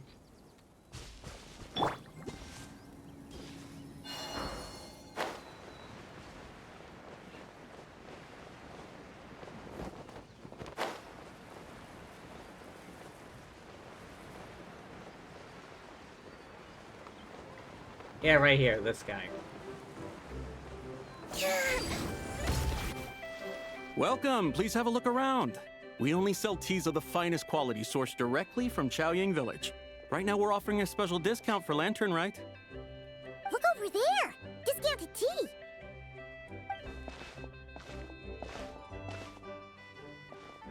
Dear customers, are you looking to purchase some tea leaves? I can see from your bearing that you are no ordinary customers.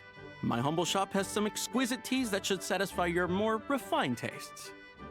We're not here for quality. We're looking for a discount. A discount? Well, that's a coincidence. Our Sungla tea is on sale right now. A special festive offer. Something about the name of that tea sounds familiar to Paimon. Yeah, it does. Why does that sound familiar? Buy 3 boxes of Sungla tea during the festival to get 10% off.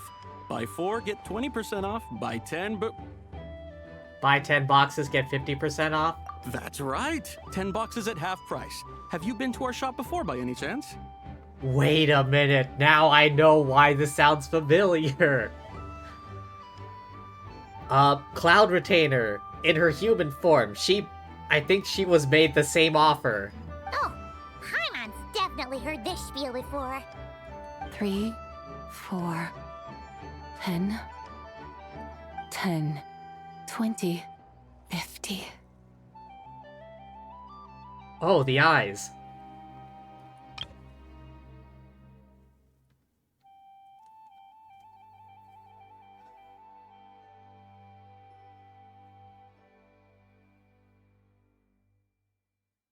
Okay, I want to see if there's. I'm trying to see what pattern there is. 3, 4, 10, 20, 50.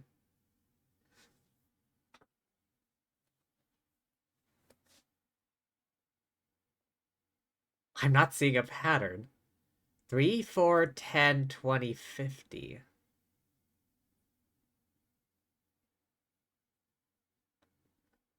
+1, +6, +10, +30.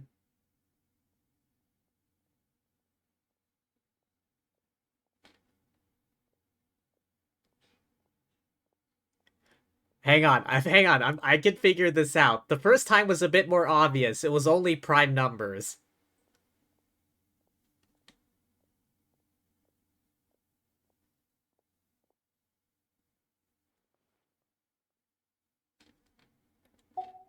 Zabai, what are you muttering about? When purchasing 3, 4, or 10 boxes, the corresponding discounts are 10, 20, and 50%. Oh, okay. I didn't quite get what the 10, 20, 50 was. I thought she was like doing that weird, number counting pattern again. I remember the first time it was prime numbers. The intervals between the two sets of numbers are 1 and 6, and 10 and 30. Look! Her eyes turned blue! That's gotta be a first! If the differences between intervals remain equal, the interval after 6 should be 6 plus the difference between 6 and 1, which is 11. Similarly, after 30, the next interval should be 50. Therefore, extrapolating upward, the next two numbers in each set should be 21 and 100.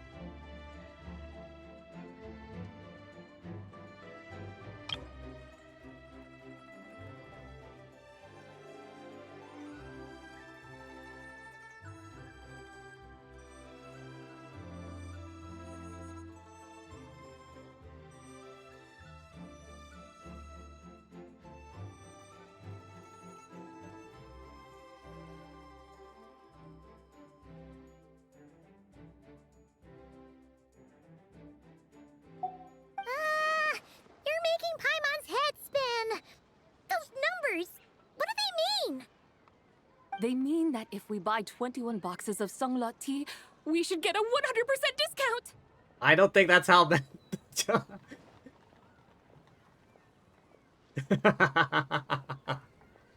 If only. 100% discount? You mean we'll get them for free? That is what she means. Oh, there was a pattern to the discounts. Is that right? The pattern we speak of is mathematics, little one. A pattern that is always right. That's amazing! You're a shopping genius, Zabai. Oh, wait. Something feels off here. I had no idea our shop's discounts were tied to the laws of nature. I've learned so much from you, dear customer. No need to thank me. Now, please give us our 21 boxes of free tea. Wait! What's the matter? Paimon just realized what it is that's not right. It took you long enough. We got the short end of the stick! Think about it. If we don't have to pay when buying 21 boxes, then if we buy even more, the vendor should be paying us money instead, right? Huh? Hey, Zabai, work this one out. If we buy 100 boxes, we'd make loads of money, wouldn't we? It stands to reason. Wait a moment, dear customers. Don't you think you're haggling a little too hard? You are the one dictating the discounts. We're simply extrapolating the numerical patterns within. As such, we are hardly haggling. She's bullying him with numbers. You have a point. However, that's right. I'm so sorry. I just remembered. My supplier didn't come today, so we don't have any tea after all. Such a shame. Terribly sorry about this. Awful luck. Where can we find your supplier? Well... Not to fret. We'll save you the effort and go straight to the source ourselves. Well, you see, dear client, the supplier's discount isn't as generous as ours. You won't be able to get the same price from them. Huh? Does that mean they won't pay us for taking their tea? They might not even offer you a 100% discount. How very unfortunate. Nevertheless, as the original supplier, they must offer some sort of discount. Besides, we're not looking to make money. We just want a good deal. Well, that's great. My suppliers are all tea farmers from Chaoying Village. You can go ask around the village, but please don't say I sent you. Do not worry, we appreciate your generosity. Referring customers to your business partners, even choosing to remain anonymous, the demeanor of a true gentleman indeed. Your business will surely prosper. Oh, man. The poor guy got, like, bullied with math. I hope you're right. Then let us head to Chaoying Village. Do you know the way, my guides? Of course! Just follow us!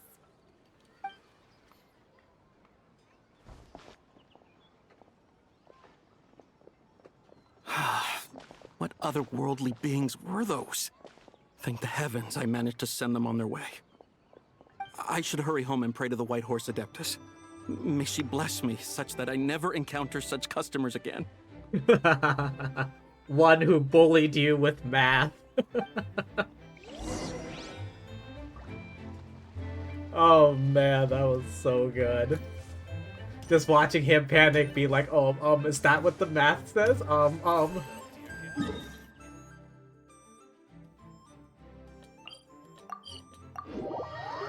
You poor bastard. Yeah, math is scary and mean.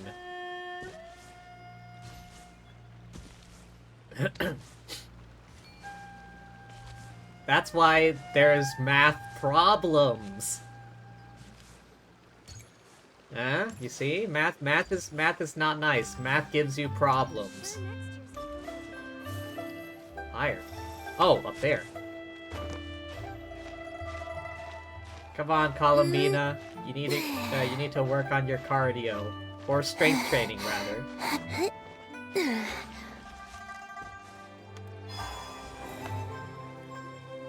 Here we are! Chaoying Village! The mountains and waters are pristine. They embody the beauty of heaven and earth. Oh, yo, this is actually a good screenshot. Hang on, let me get another one. Wait, I didn't save the first one yet. Give me a moment. Save as...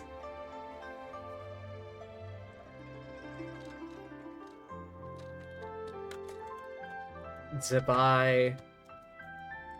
Selfie. That was the first one. New. Okay,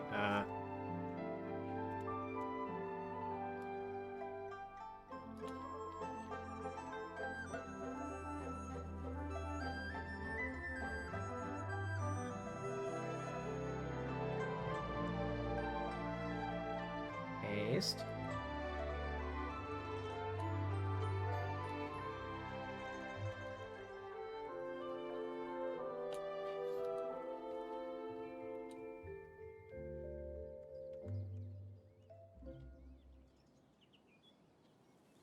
It's a good-looking place, all right.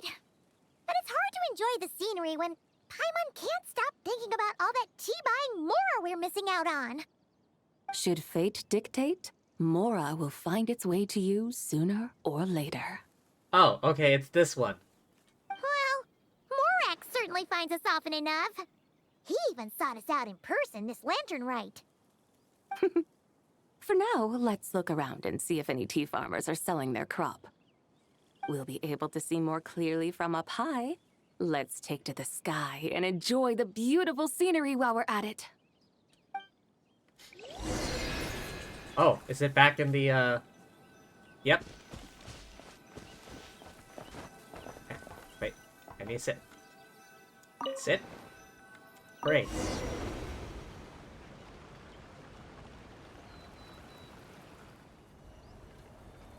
Wow. Xiaoying Village looks beautiful from up here. Does no one notice this? Indeed. The houses here are quite different from those in Liyue Harbor. They follow the natural contours of the mountains, forming unique, elegant structures. Yeah, it's super beautiful. The white walls and dark tiles frame the emerald waves of the terraced fields, while the curved eaves and tall gateways juxtapose each other with grace. It's almost too beautiful to be true. The crowing of roosters and barking of dogs, the calls of farmers working the fields, a vibrant pastoral chorus overflowing with earthly vitality. Yeah, it's incredibly beautiful, huh? Have you studied the linguistic arts by some chance? Huh? Your vocabulary for beauty seems rather constrained. Paimon knows how to say pretty as well. I see. Now then, let's take a look around and see if we can find any farmers selling tea. Alright, where are we landing?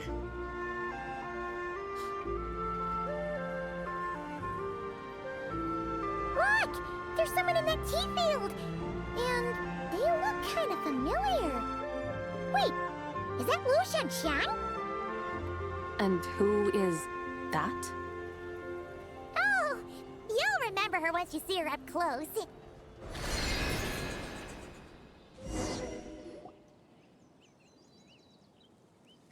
Hey there, Lu Shanxiang!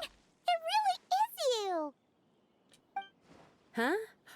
Paimon, Traveler, and the White Horse Adeptus. Fancy seeing you here. The White Horse Adeptus has a name now. You can call her Zabai. And you are... Wait. I remember now, you're... Don't say anything about food poisoning or fish. You're the young lady who wanted to rise above the rest, are you not? Don't say anything about food poisoning or fish. Yes, that's me, but I'm in a bit of a state right now. At best, I can say I've fallen below them. Fallen below them? What happened? Like I said the last time we met, I'm being punished according to family rules. My father, mother, grandfather, grandmother, other grandfather, other grandmother. Both sets of grandparents. Oh, that's a lot of family members. Yeah, and on the night of Lantern Rite, they held a family meeting to discuss my situation. So, they do care about you. There's no doubt they care. But they think that since I caused all that trouble in Liyue Harbor, it shows I can't be trusted on my own. They decided to ground me. Ground you? Yeah, though they're not confining me to my room. Instead, I have to personally nurture a tea seedling until it grows big enough to be sold at market. How long will that take? Feels like years. Aw, a tiny little tea baby. Do they want you to experience what it's like to be a parent? It's supposed to cultivate my character and temperament. They say this will help me calm down and reflect on my issues. What happened in Liyue Harbor really wasn't your fault. Oh well, at least this punishment doesn't sound too harsh. So, how long will it take for the little tea baby to grow? Actually, I don't know.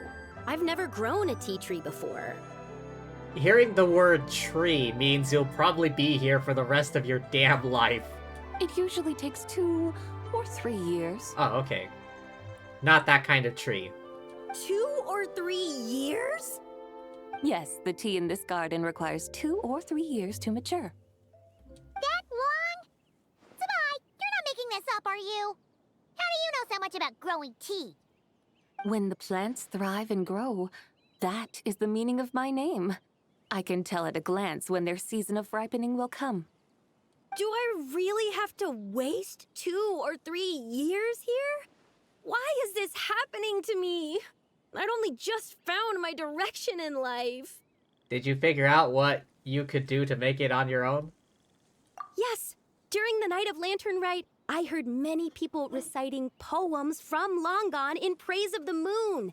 In that moment, I suddenly felt a great sense of pride. I mean, I helped excavate cultural artifacts from Long Gone, so I contributed to the revival of these poems too, right? So I decided to stay with the archaeological team. I want to unearth even more history. I see. And are you sure that's what you want to do? If you don't achieve anything significant in the years to come, will you still enjoy it?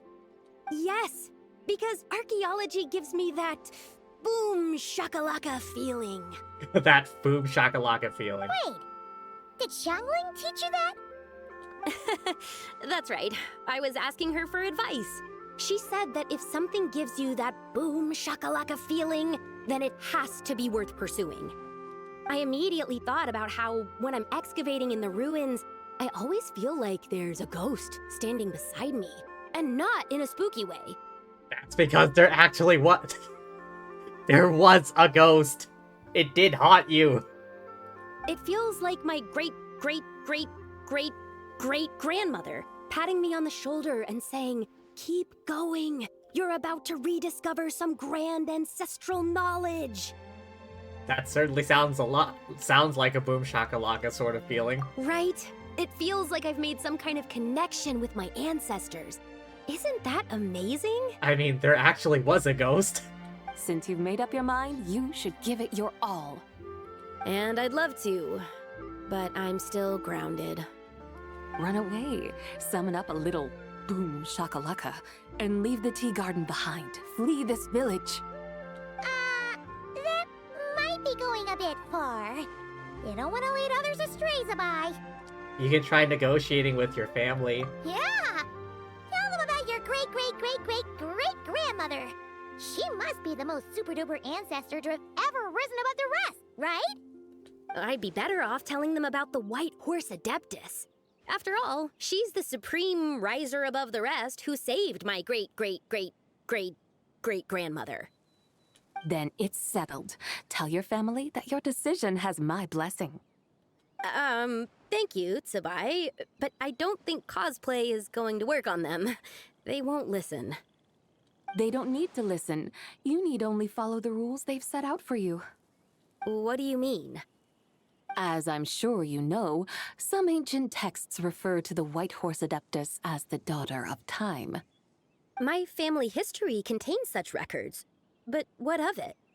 If the White Horse Adeptus were to manipulate time to make your tea seedling grow overnight, then you'd be free, correct? Is that how it works? If the White Horse Adeptus were to really get involved, my grandfather would let me leave right away. But who really believes that she'd show up and help? It's not as if you have any other options. Why not try calling out for help? It won't cost you any more. Guess I might as well. I've got no better ideas anyway. White Horse Adeptus, if you can hear me, please save me from my predicament.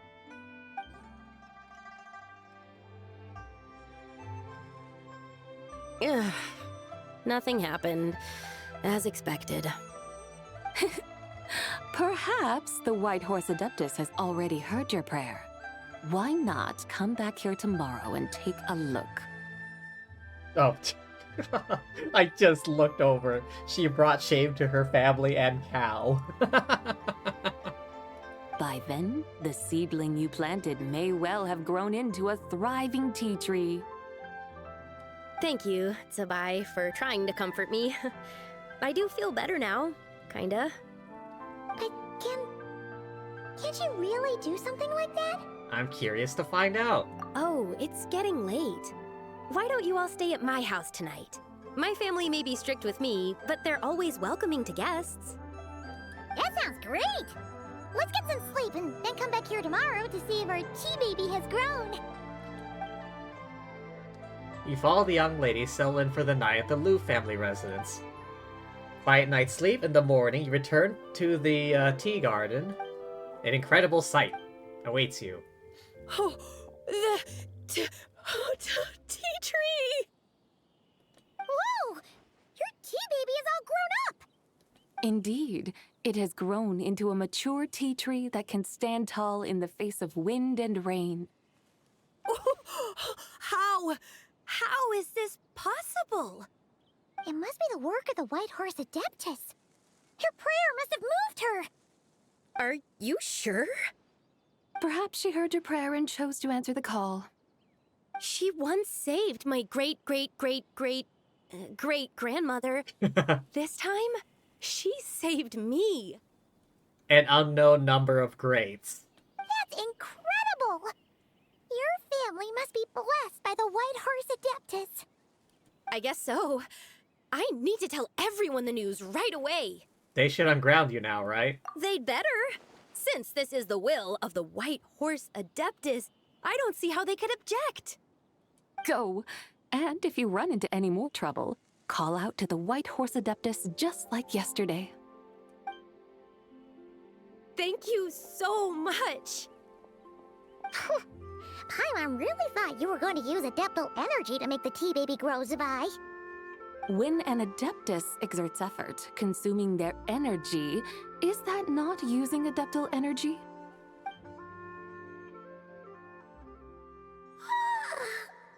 Alright. What are we doing out here in the middle of the night? Oh, did they just dig this one up and replace it with a grown one? We're here to help Lu Xiangxiang fulfill her wish, of course. Can you really make the tea baby grow? It won't be easy, but there are ways. They just dug up another tea plant and, like, planted it there.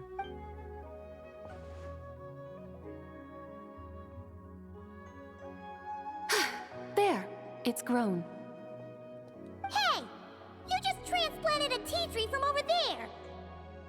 So, there's a mature tea tree here now, yes? Yeah, but... And am I not the White Horse Adeptus? Well, yeah. Is this tea tree then not a manifestation of the White Horse Adeptus's will? You're... not wrong. But again, there's something not quite right about this. Well, just like that tea tree might need hydrating, so do I. One moment.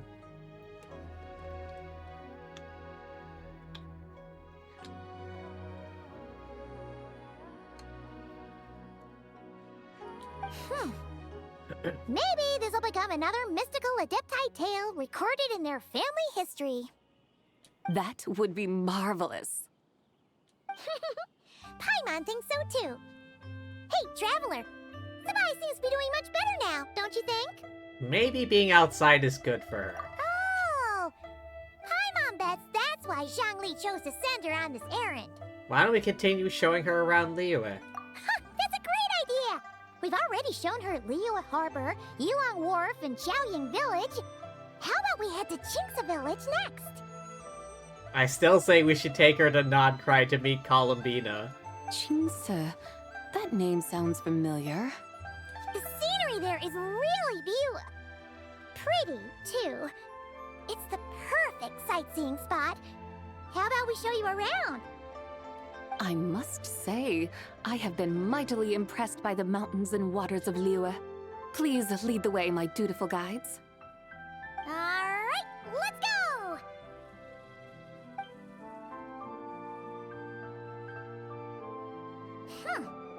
Paimon can't help feeling like we've forgotten something. Pay it no mind. I've already forgotten more than you will ever know. Weren't we here to buy tea leaves in the first place? Alright. If we forgot something, it can't have been that important to begin with. Qingce Village, here we come! Weren't they here to buy tea leaves in the first place?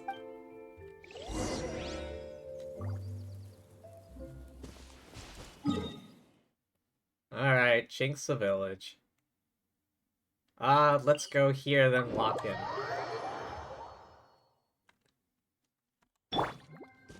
Moon Goddess coming through.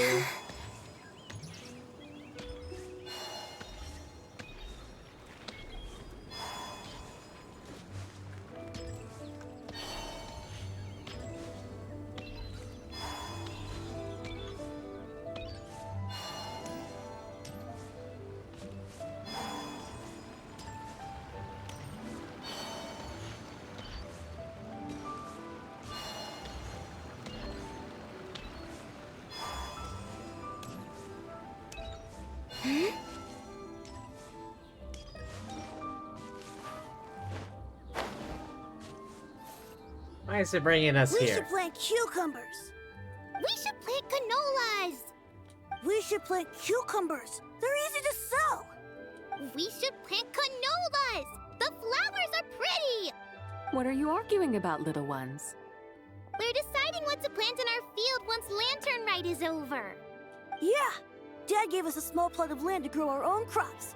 He said we can keep all the more we get from selling them. We should plant cucumbers, right? Dad plants cucumbers every year. We should plant canolas. We can press the seeds for oil. It smells good and sells for a good price. Ah, an agricultural debate. This should be easy to sort out. Granny, are you a farmer? Could you tell us what to do? Granny? What did you just call me, you rapscallion? Oh no, it's the red eyes. Oh no, her eyes are gonna turn red again.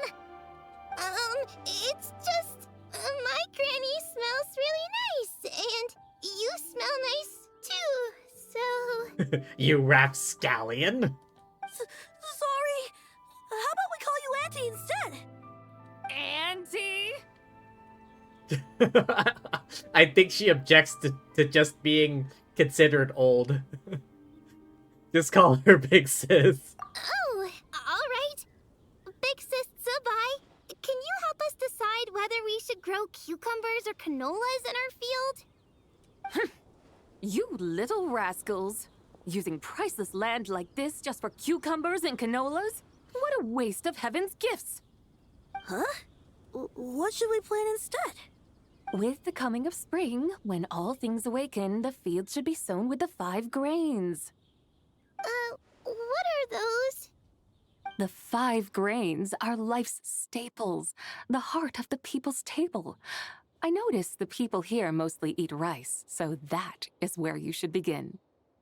Based on the local climate and soil, seedlings planted in mid to late spring should produce mature grain within 2 or 3 months. When autumn comes, you can plant a second crop, with time still to harvest it before the first frost.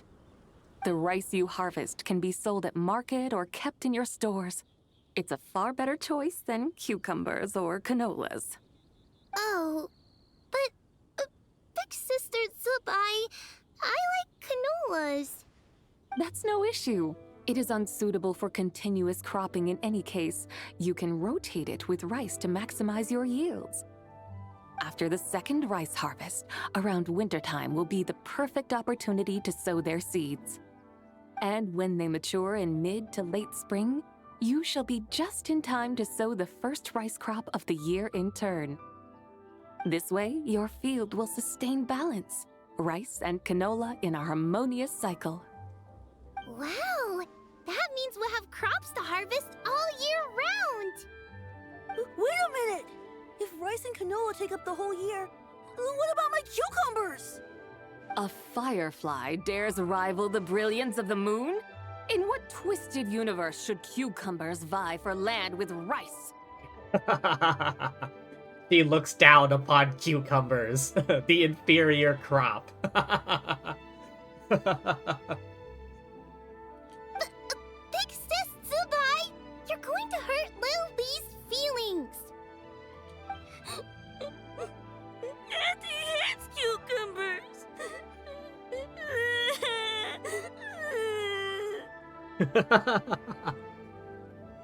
Zabai looks down upon cucumbers as the inferior crop.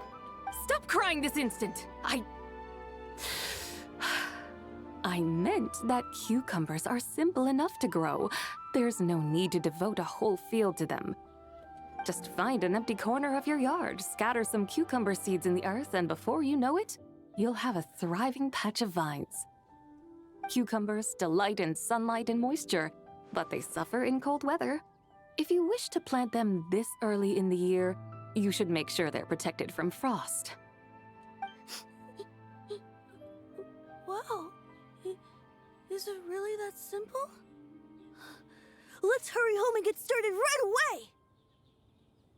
Despite what she said, I bet you she still looks down looks down on cucumbers as the inferior crop.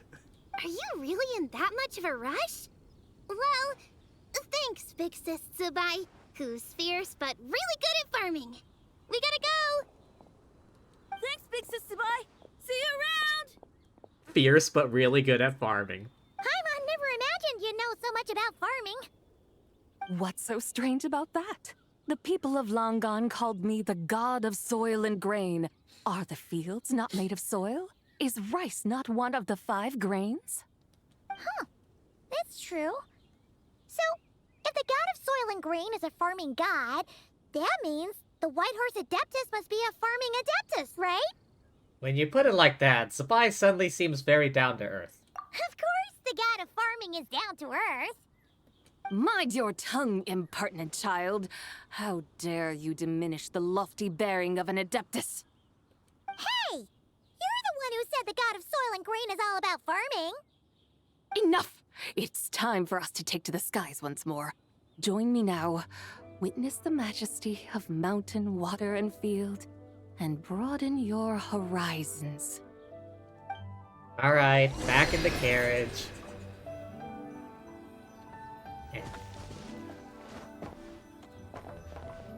Sit.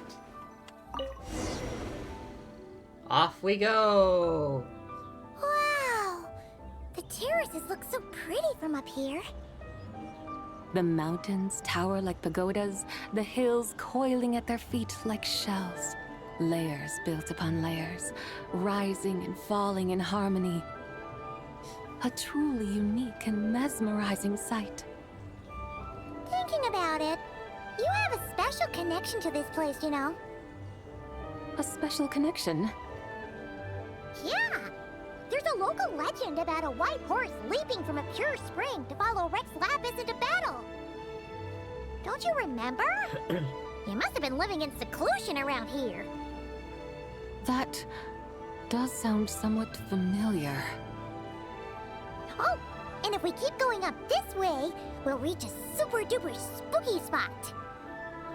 You might have a connection to that place, too. There's an ancient array that seals away the remains of a fallen god. A god's remains? Yeah! The people of Liyue turned that story into an opera called The Sanctification of Tao Do. Does that ring any bells? Tao Do. Huh. The 7 and 8 gates array. That's right, that's right! You do remember! Puna, the god of the underworld, who could pacify the forces of life and death. Huh? So, Tao Do had another name? Let's go take a look. Wait, what? Are we heading down there now? Okay.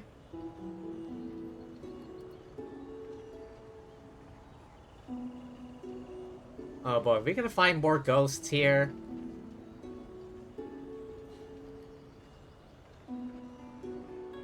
Was there a World Quest series on this? Or an event? I'm pretty sure there was an event. We're up in this... We've arrived at Wulwang Hill. The atmosphere just turned spooky. I can't help but feel there's something strange about this friend you haven't seen in ages. Huh? Paimon thought she heard someone's voice. Let's head down and check it out. That sounded like Hu Tao. But who was she talking to? I didn't hear a response.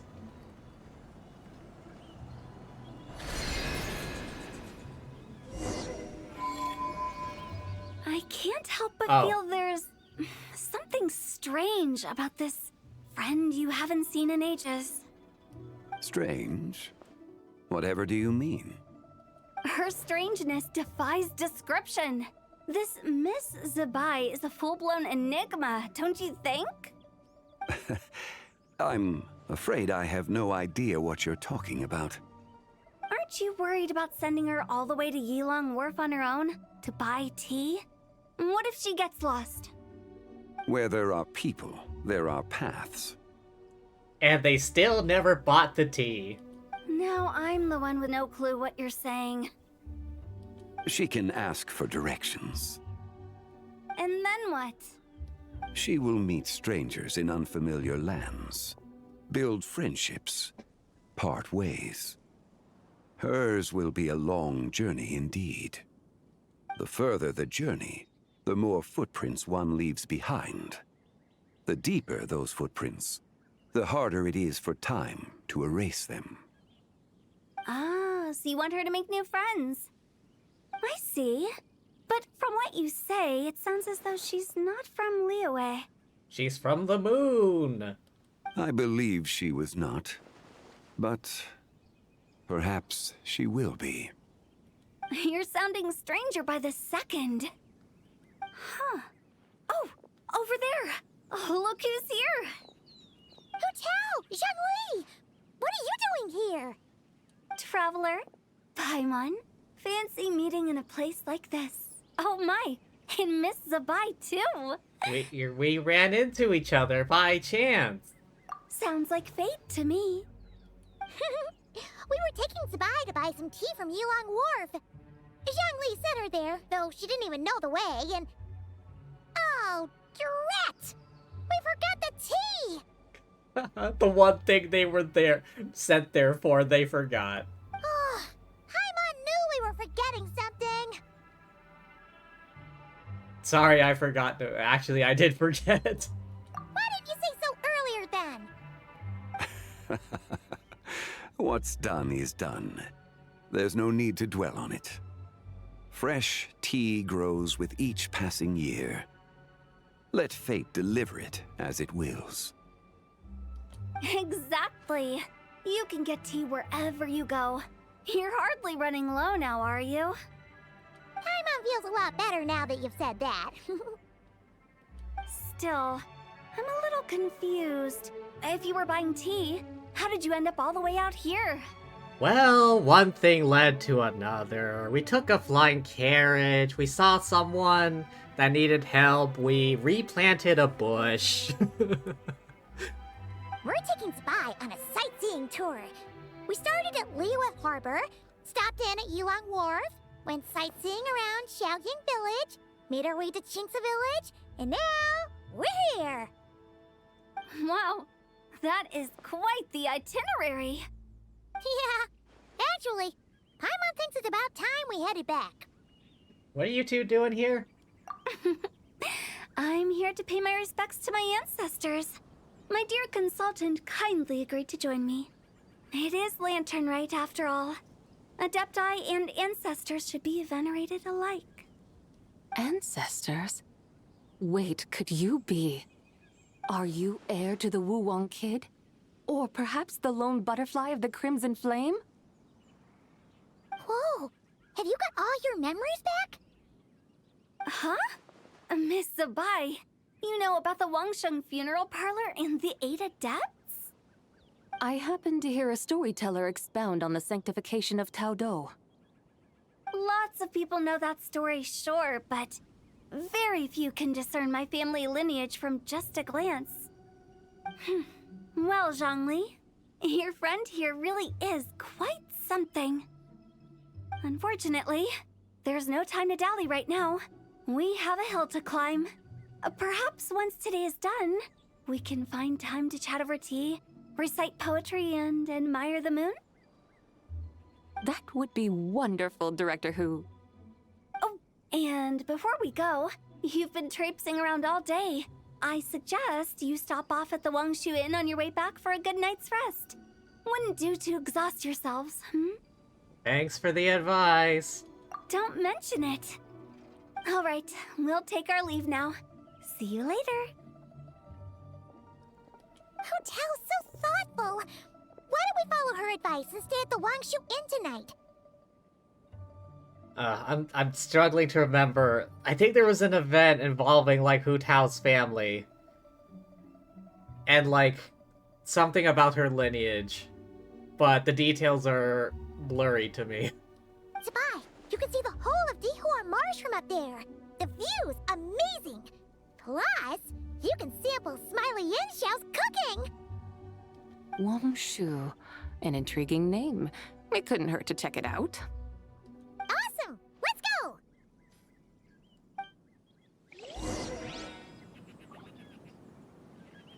Alright, how far is that from here?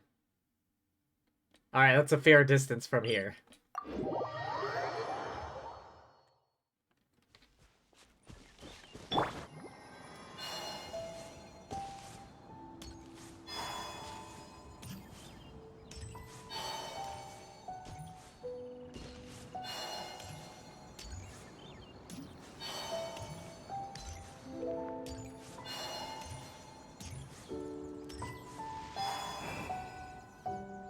Is that towering structure Wangshu Inn?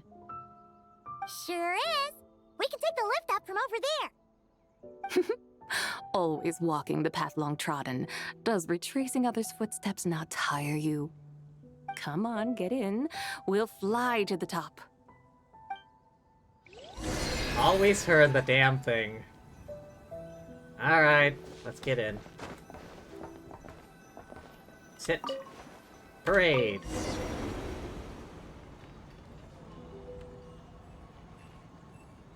Are we really going to fly up to Wangshu Inn? Isn't that a bit showy? All the guests are going to see us. Is that a bad thing? To be able to witness an Adeptus. This will surely add to the inn's appeal, not to mention the room prices. The owner will thank us. You seem to really like showing off your powers. This inn's architecture is incredible, and the surrounding countryside radiates a picturesque charm. No wonder the new proprietor of the Baiju Guest House thinks he can't compete and has decided to change his own establishment's name. The new proprietor? Ah, you mean Lu Shengsheng's dad.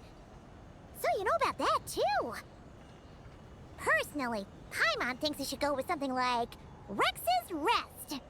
That's a contender's name if Paimon's ever heard one. A fitting name indeed.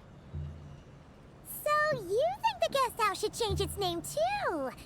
Paimon kinda thought you'd say something like, such sacrosanct traditions must never change. Time flows ever onward. Why should the rules of yesterday be carried forward into the world of tomorrow? The people of today should determine what is to be kept. Huh.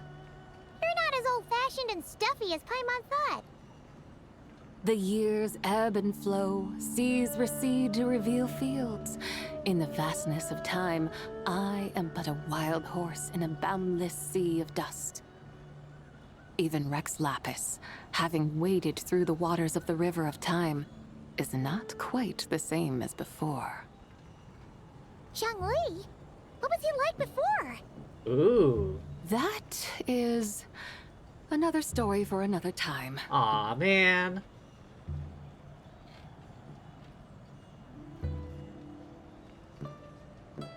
She couldn't just go straight to, like, the terrace up here? No, We she have had to, arrived. like... She had to go and loop around the place for maximum showmanship.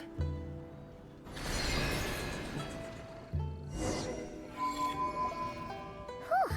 This is the first time Paimon's ever flown up to Wangshu Inn on a chariot. Everything's so different when you're up high. Is Xiao standing around somewhere? Wangshu.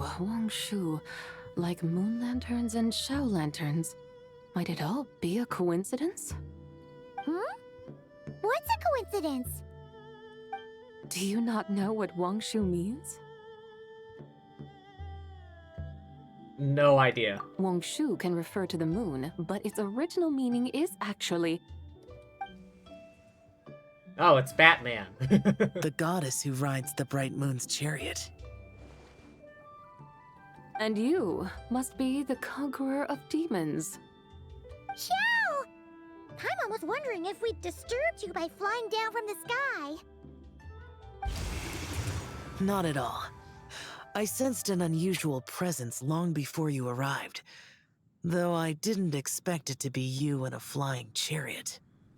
Ah, a witness at last. I was starting to think we should fly a bit lower. It would be awfully dull if no one ends up marveling at my lofty bearing. No need. This is already showy enough. I'm not one to do good from the shadows, as Rex Lapis is wont to do. Then you must be... The White Horse Adeptus. Oh, nay, I'm only cosplaying as the White Horse Adeptus, in truth. Really? Now she's the one doing this? Cosplaying? What's that? Ugh, ignore her nonsense. She's the genuine article. The one and only, completely authentic White Horse Adeptus. It's just... Xiao, did Zhongli say anything about her being a teensy bit... not quite right? Mental instability, perhaps? Did Zhongli tell you that? No, this is my own speculation. Well, you pretty much hit the nail on the head. It's like her brain's filled with a bunch of slimes right now. All gloopy and messy. There's a hot-tempered pyro slime, a math-obsessed hydro slime, and a mischievous little animo slime. Math obsessed. But don't tell her Paimon said that, or she'll come and tell us all off. You white-haired rascal! Do you think I can't hear you? Oh. Uh-oh! We're in for it now! No, you're in for it now. White Horse Adeptus. You must be weary from your journey. Why not take a rest? Oh, yes! You must be hungry, right, Sabai? How about we get some food? The chef here is incredible!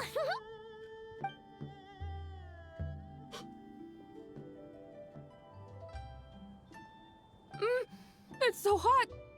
So spicy! Oh yeah, that's right. She can't handle spicy food. Are you okay? Do you want Paimon to get you some water? No, get milk. Water does nothing. Don't worry about me. I just need to pace myself.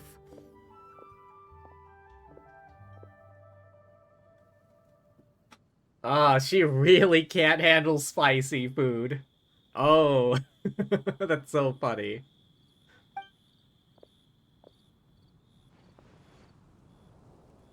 So, regarding your friend and her condition, does even the Lord of Geo have no solution? Not really. Zhongli said we should wait and she'll get better on her own. But who knows how long that's gonna take. He says her three spirits have only just merged and have yet to settle. Is that why her personalities change so easily? Paimon thinks that has something to do with her three deadly selves. Zhongli told us that the deadly selves are impure, affecting living things that get too close. The White Horse Adeptus's remnant spirit was attached to the deadly selves for a long time. It makes sense that her temperament and memories would have been influenced by them. But Paimon still doesn't really understand what the three deadly selves actually are. Paimon, as you do not practice self-cultivation, I cannot help you fully understand. But you can think of them simply as emotions and desires.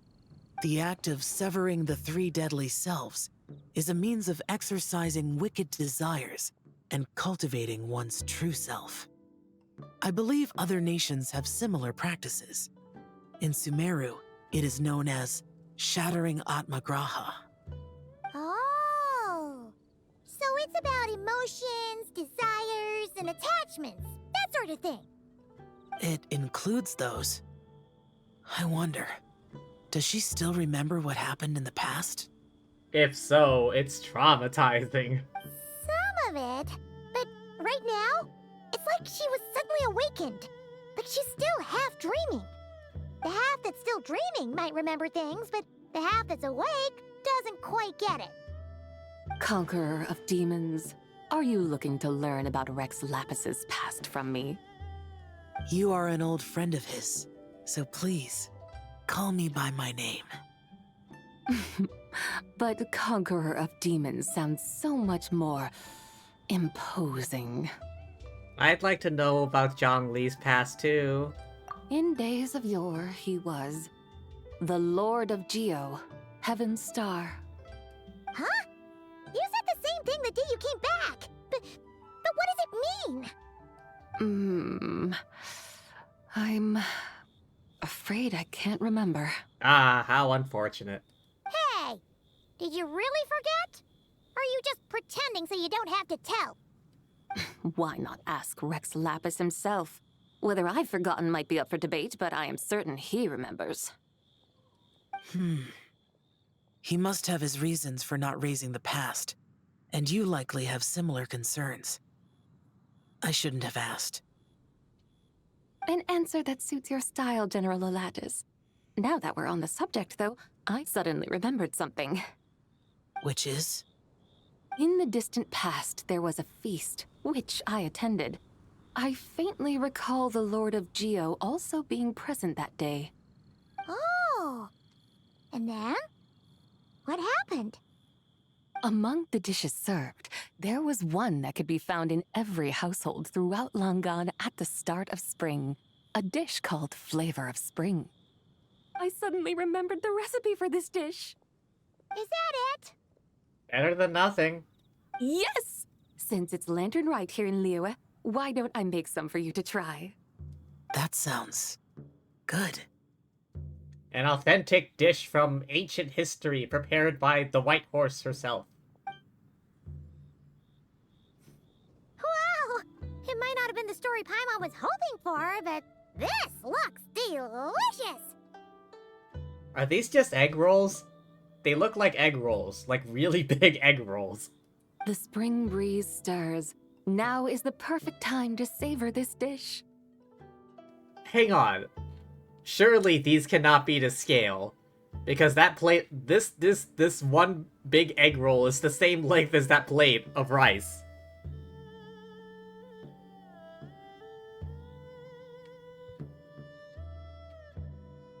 These cannot be to scale. Otherwise, that's like a burrito-sized egg roll, or bigger. Imagine an egg roll, but burrito. Or a burrito, but egg roll. One or the other. It's just a stupidly large egg roll. My dutiful guides have gone to great trouble to show me around Liyue. And even the Conqueror of Demons has graced us with his presence. I feel deeply honored.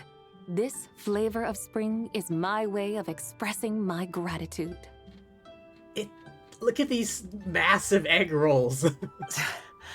There's no need for such grand words. I have a gift for you too. I do? What's this? Hey! It's that broken jade token from the Antiques exhibition!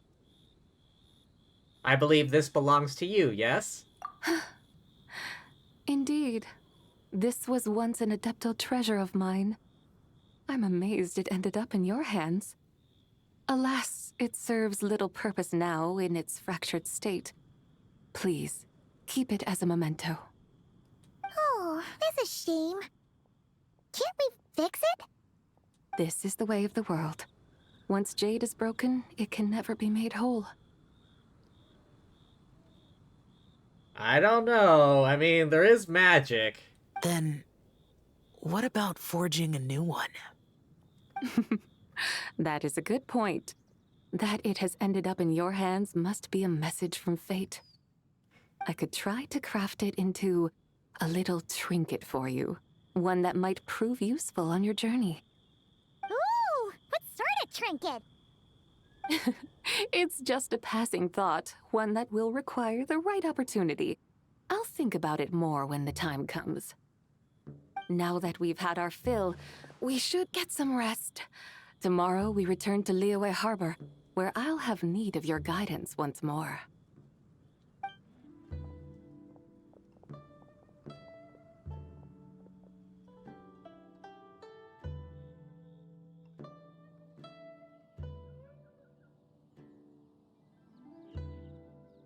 Well, doggy.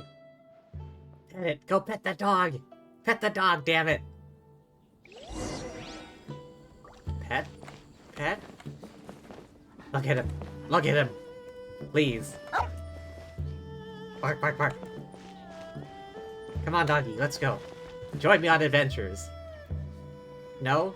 That's fine.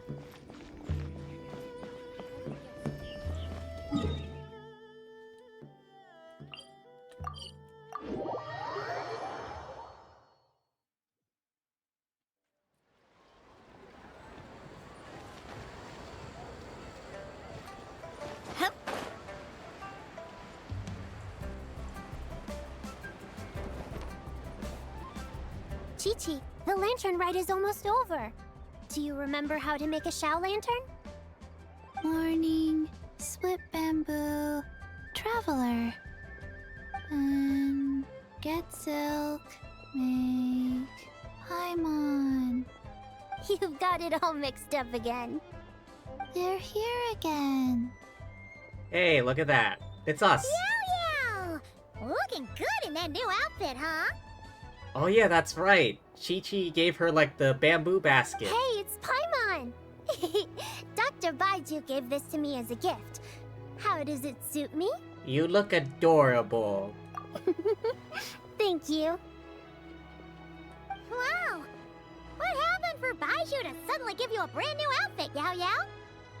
Dr. Baiju is thanking Yao Yao for teaching me to make Shao lanterns. Chi-Chi and I were just playing together. Dr. Baiju's too kind. Oh, yeah, take a look at this. Dr. Baiju gave me these clothes, but it was Chi-Chi who wove this little basket. Wow, it's beautiful. When did you become so good with your hands, Chi-Chi? I learned to make Shao lanterns, thanks to Yao Yao. I also made a wish. What do I always say?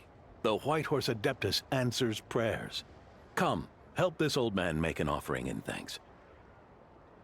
Sometimes I keep forgetting, because this is based off China, that Lu is the last name, not the first name. Or family name, rather. His personal name would be Wang. Because I remembered Lu Shangshang. I'm like, oh yeah, right, this is her grandfather. So Lu would be the family name. Huh? Mr. Lu? What did you pray for? For my idiot son to finally come to his senses and not change Baiju Guest House's name, which he has. Huh? He's keeping the old name? Listen to this. My granddaughter planted a tea seedling in our village just a few days ago. Oh, right. And then in the middle of the night, magic happened.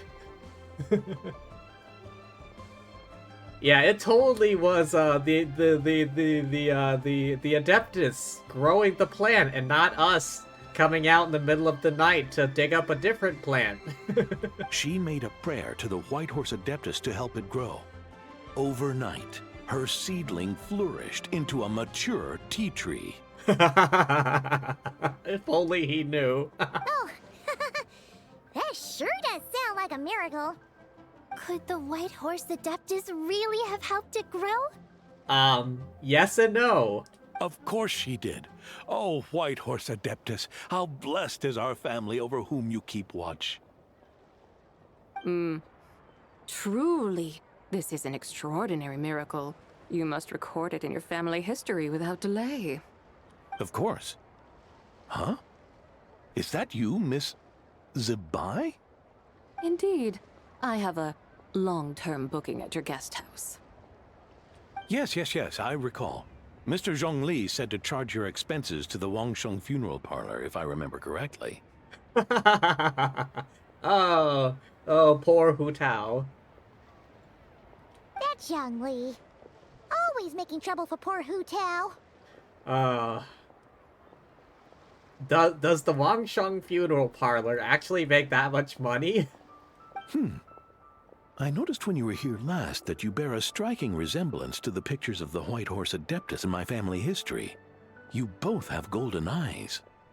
Perhaps fate has had a hand in our meeting. And a glad meeting it is, Miss Zabai. Now why don't I gift you some tea from my garden to celebrate this encounter? We grow Sunglaw tea there, and it has quite the reputation throughout Yilong Wharf. I hope you will accept it. Oh! Sunglaw, buy 10 boxes, get half off teas. Back on the menu. Buy 10 boxes, get half off? Don't be silly. This is a gift. It's free. Woohoo! Nice! Thank you so much, Boss Lu. There's no need to thank me. You're a visitor from out of town, which makes you an honored guest. Make yourself at home. Well, she has been trapped in the moon. Lantern Rite may have ended, but the streets are still bustling with activity. Make sure to take everything in, meet some new friends, and enjoy your time here. And that goes for you kids as well. Happy Lantern Rite. Got it, Mr. Liu. Happy... Lantern Rite. Yeah! Happy Lantern Rite, everyone! Happy Lantern Rite indeed. Okay, that's that.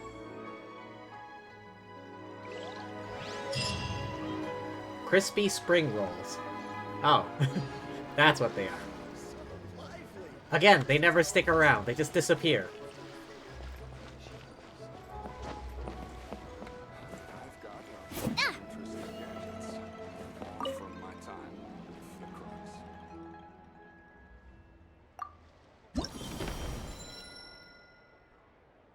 Ah, right. Kinda forgot about these.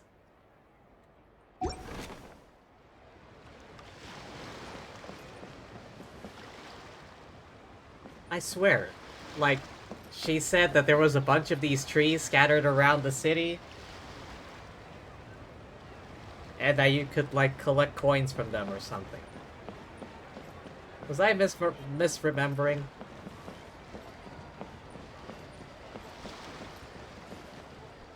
I've got a bunch of interesting gadgets, all from my time with the Crux. Got anything good?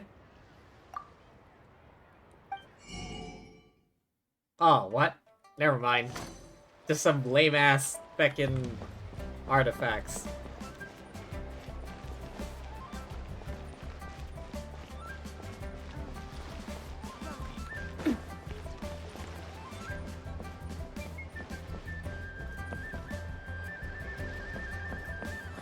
Oh yeah, these two. They're at, like, every... Lantern Rite or something.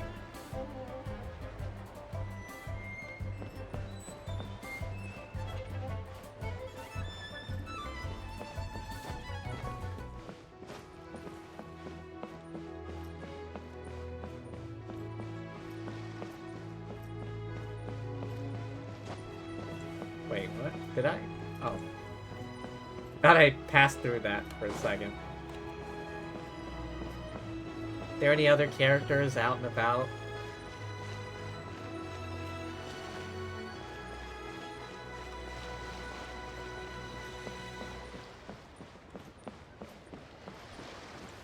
I swear to God, that NPC said there were like 21 trees scattered around the city that you could like get coins from.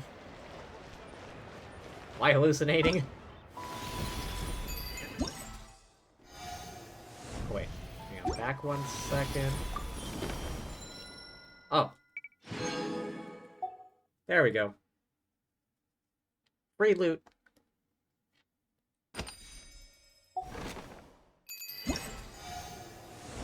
Right. Was it this one? No.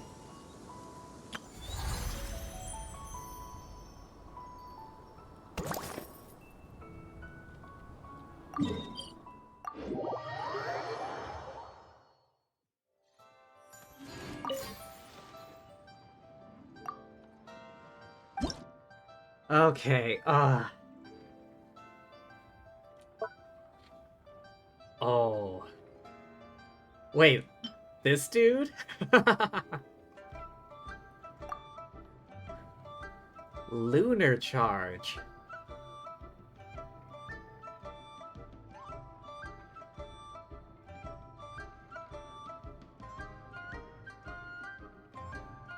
When character triggers Lunar Charge, enemies Electro and Hydro Res reduced by 40% for 5 seconds. Okay, so... Columbina... Okay, there you are. One more Hydro. Ofarina...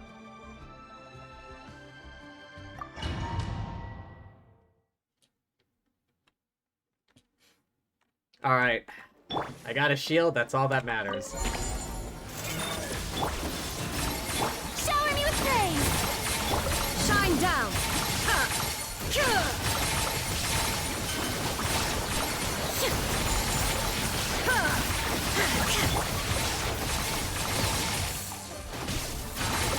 Annihilation mode. Three moons converge.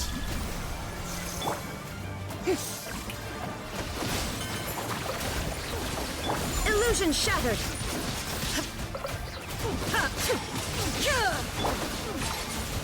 Defensive mode engaged. There is no escape. Alright.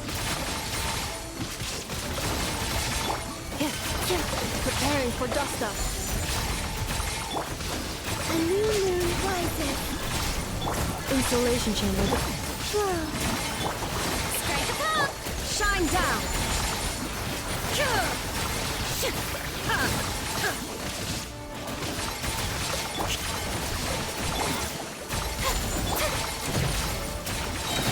A moonlit night for all. Cleanup sequence initiated. Ultimatum protocol. Shower me with praise.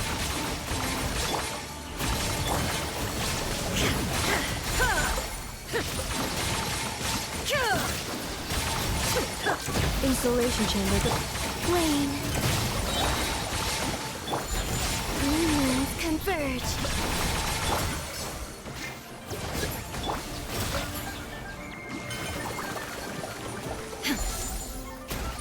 There is no escape.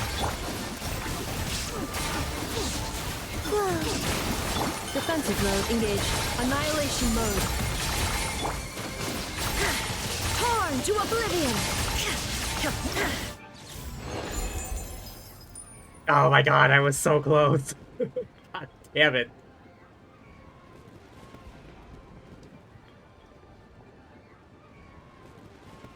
Alright, try again. Maybe I can do a little bit better this time.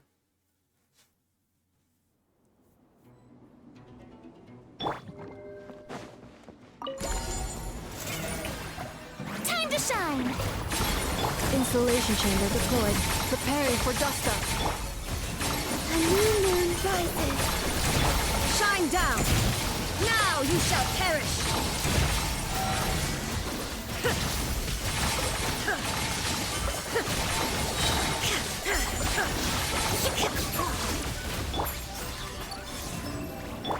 Yoo-hoo!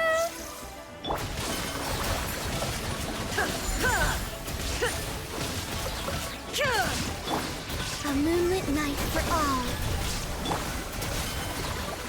Cleanup sequence initiated. Ultimatum protocol. Illusion shattered. Ha! Ha!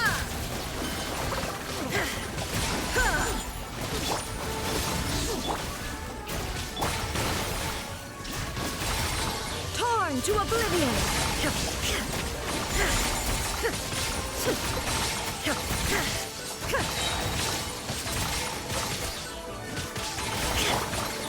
Three moons converge. Defensive mode engaged. Preparing for dust up. Inazuma shines eternal. Ha!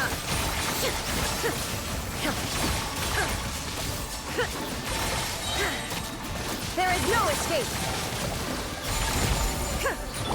Flame, a new moon rises.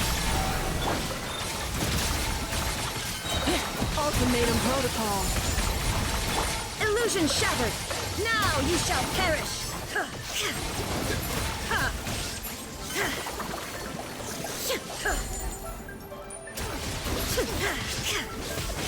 Insulation chamber. Surge. Shower me with this! There is no escape!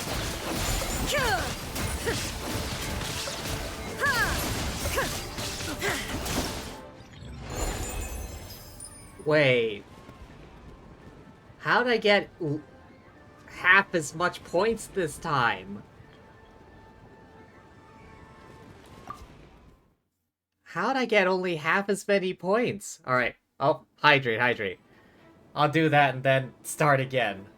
But what the hell happened?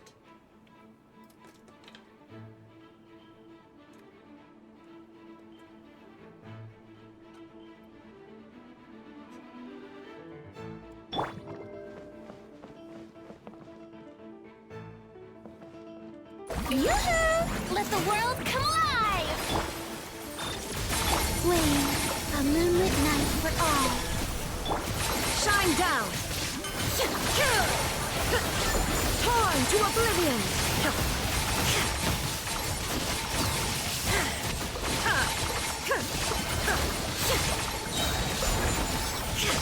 Defensive mode engaged. Whoa.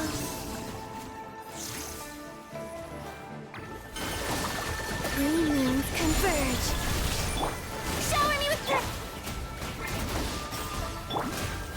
There is no escape!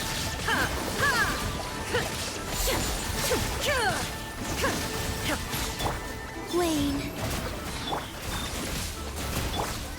Illusion shattered!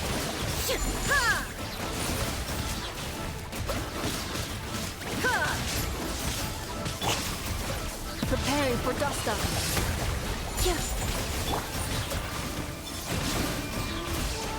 There is no escape! Cleanup sequence initiate. Now you shall perish!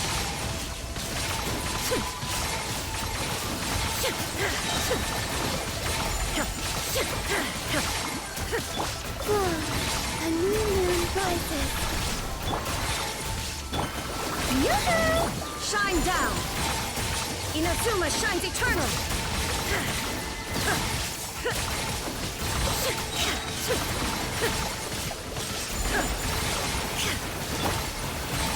Defensive mode engaged. Flame, new moons converge. Illusion shattered!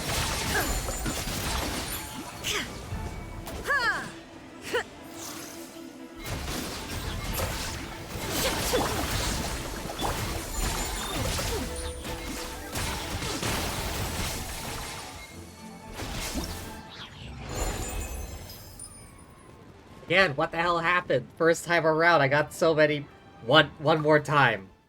Am I just wasting time on the stupid hat thing? Shower me with praise! Time to shine! Whoa! A new moon rises. There is no escape! Now you shall perish!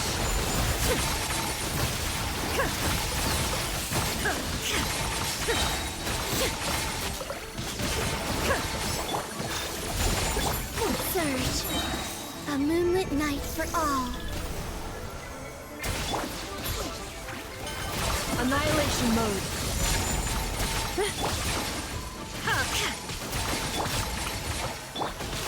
Torn to oblivion!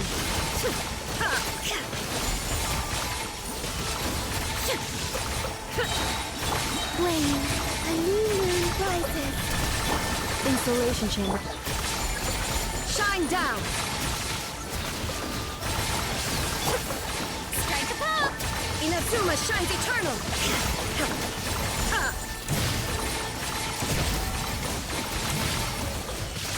Defensive mode engaged. Whoa! New moons converge.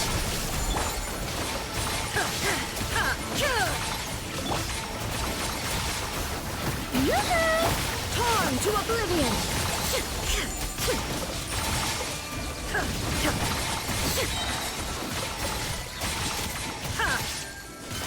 Cleanup sequence in A moonlit night for all.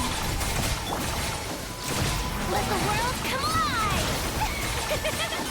There is no escape! Inazuma shines eternal!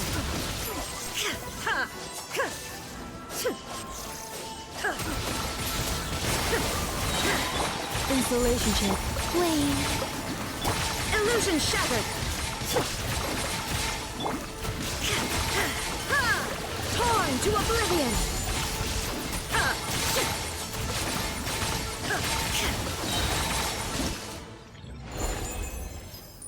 Ah, there we go. Only took a couple of tries. I'm not even sure what I did differently. It was too hard to make out what happened. I'm just spamming attacks and bursts and everything.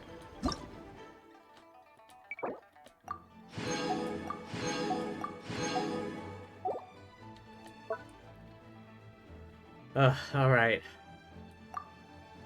Lunar Crystallized. Oh, okay. I can get a Trials to buy.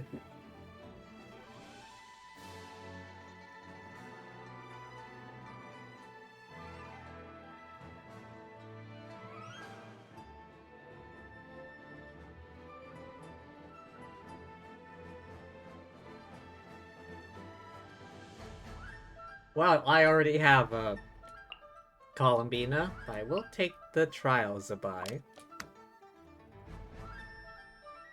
Lunar Crystallize. Alright, I will bring a Shielder. Enough, you're up.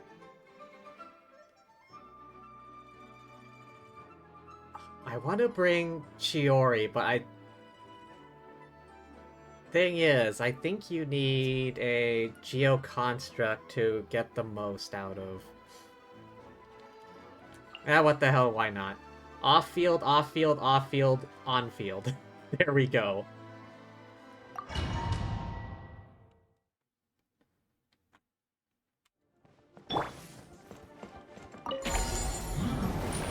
Cleanup sequence.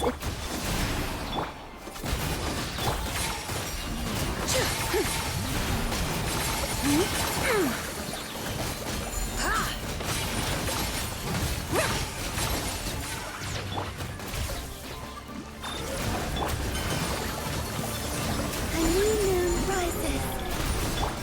Next customer!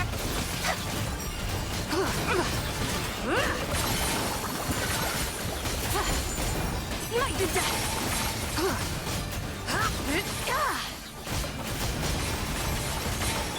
Insulation chamber. Surge. A moonlit night for all.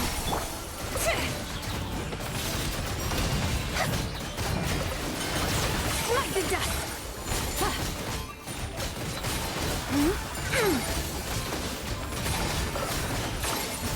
Light the death! Defensive mode in. Three moons converge.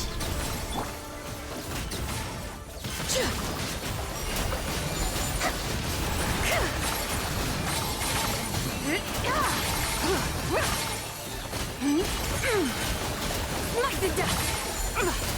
Insulation chamber. Next custom... Be cleansed!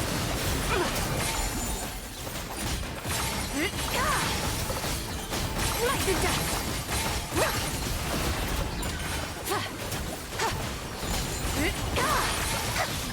Oh my god, this is amazing. Wayne.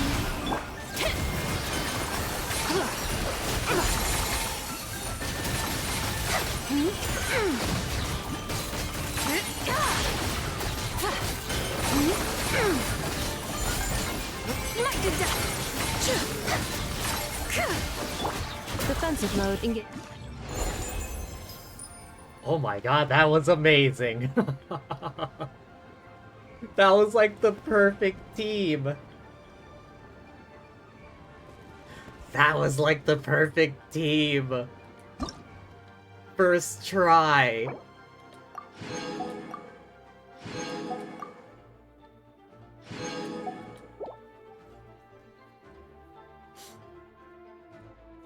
If you do 10x, you'll get it. You think so? Hell. Fucking hell. That was the perfect team. First try, and I get the highest score yet?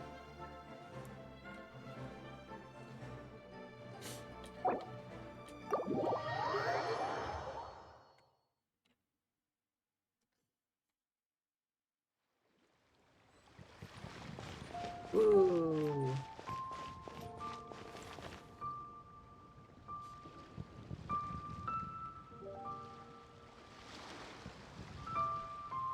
Okay. Alright, what did this guy have?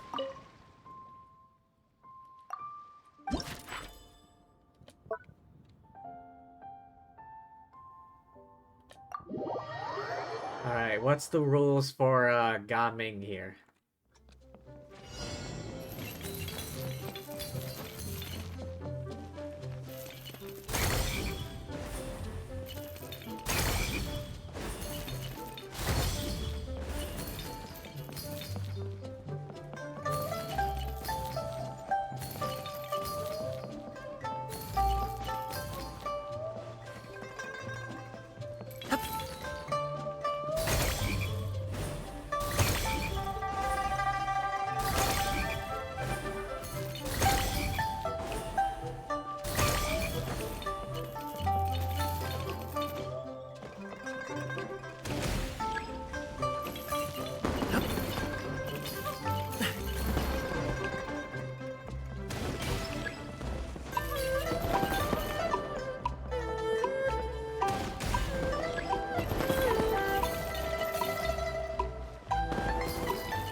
God damn it.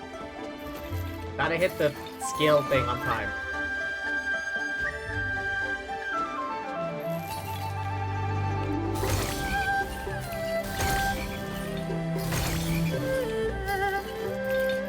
Ah, messed that one.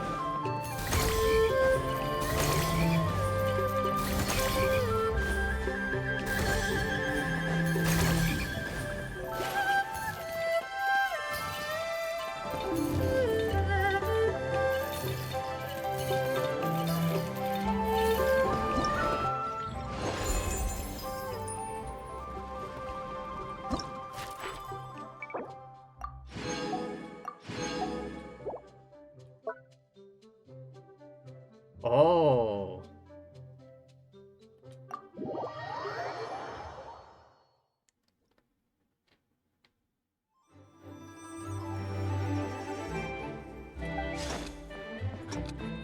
I feel like this one might take a few tries.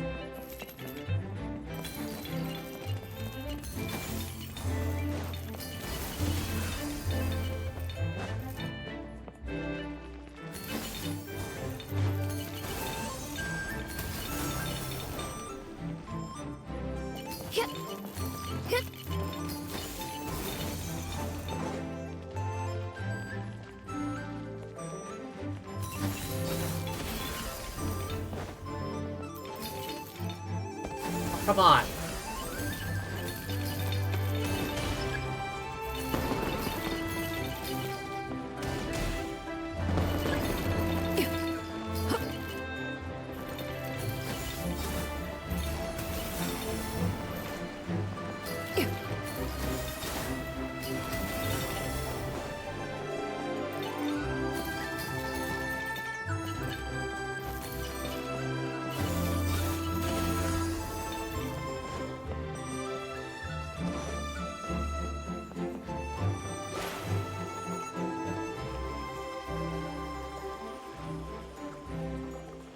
Oh, okay, taking the scenic route, I guess.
Well, I got my loot.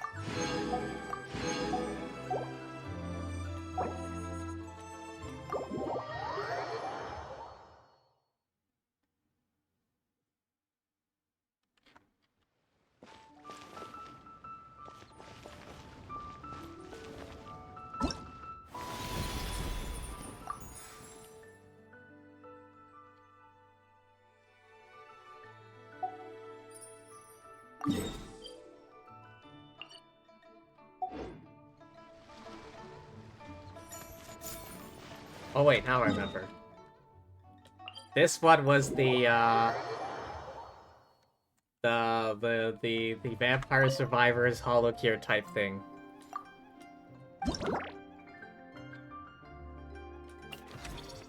Do I have any? Oh, I do.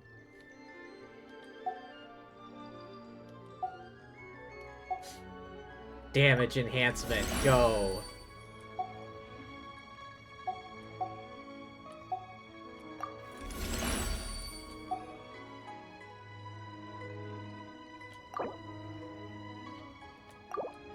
Really? I don't think I... Oh, that.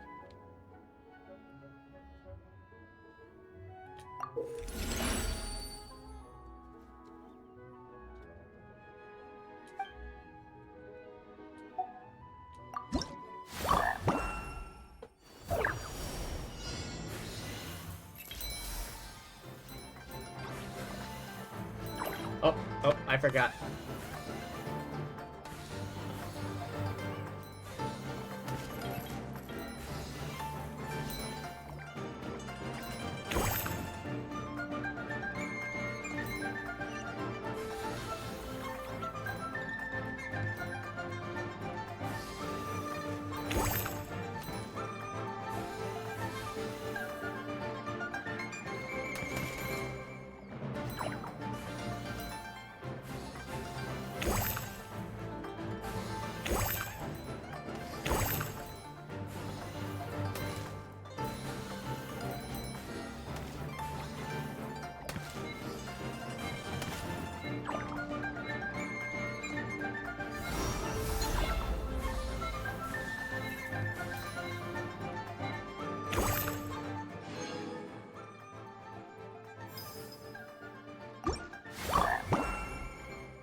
This was fun, though if you do the last level, you need to do a ton of rounds to beat it. Really? Oh boy.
Okay.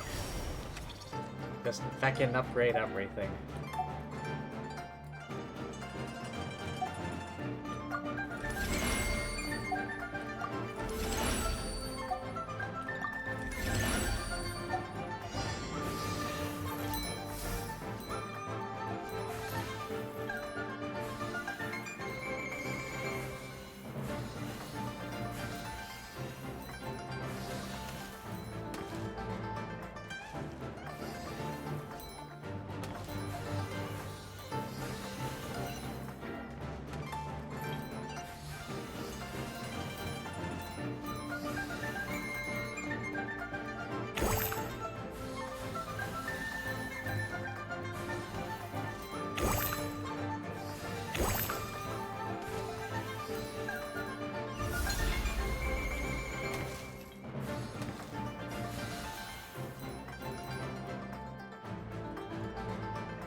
got him, I got him!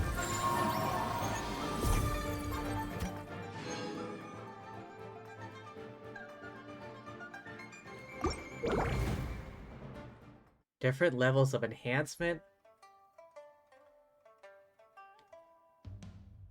Not carry over collected wishes and effects of talents enhanced in previous chapters.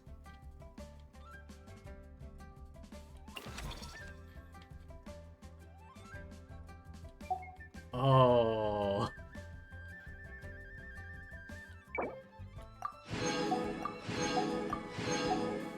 Oh wait.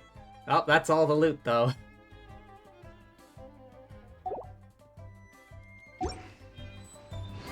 I'm here for the loot.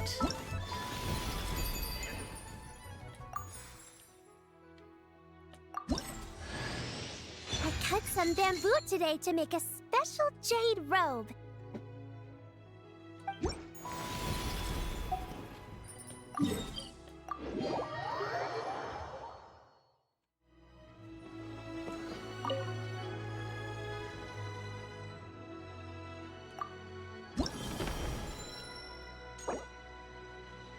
Oh, okay.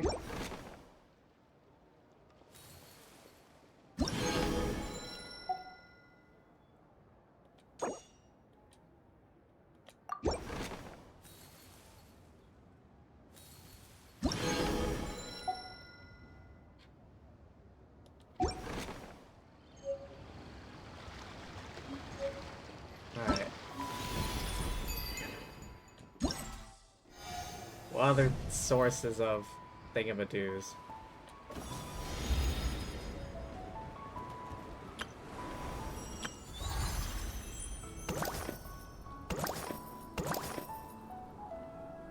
Ah, okay, so that's a finite amount left. I've gotten all the loot from this one.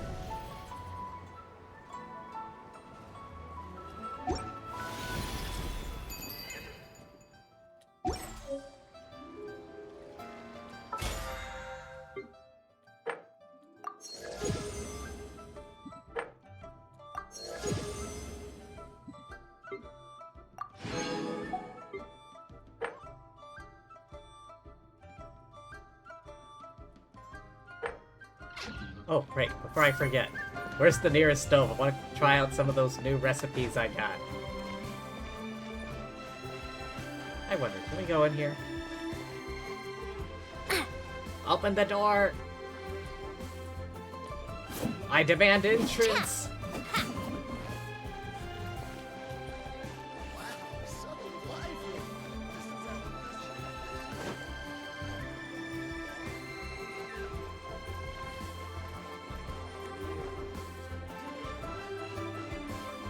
Okay, where is the nearest stove?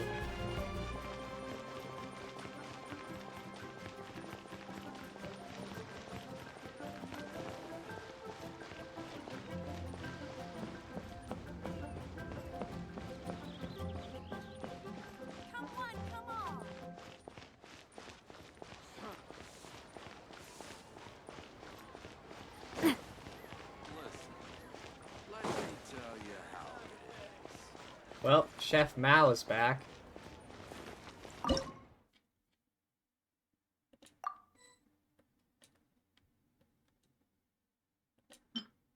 Lucky Snow Delight. Alright, I got plenty. Well, Chinkshin. Don't have too much of that. Restores max HP.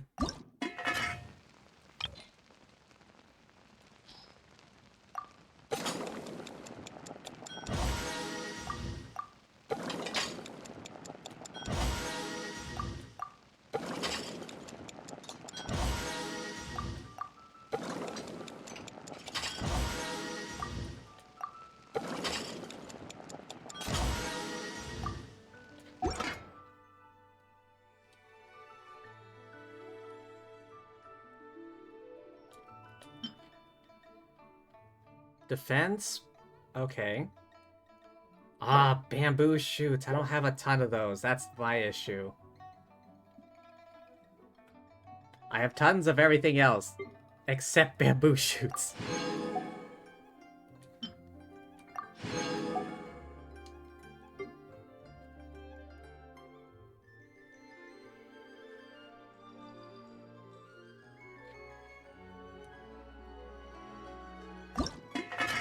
Any... Oh.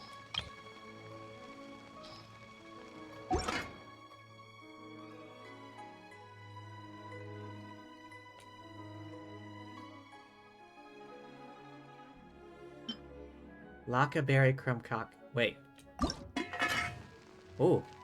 What's a Nepha specialty? I don't think I have that yet. God damn it.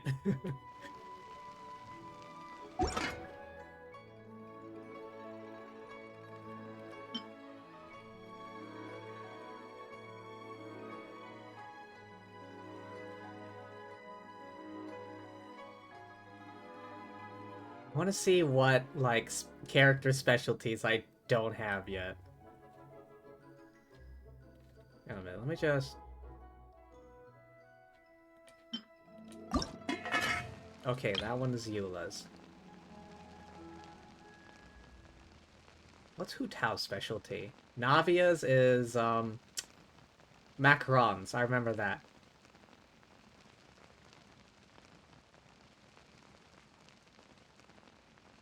I remember most of them.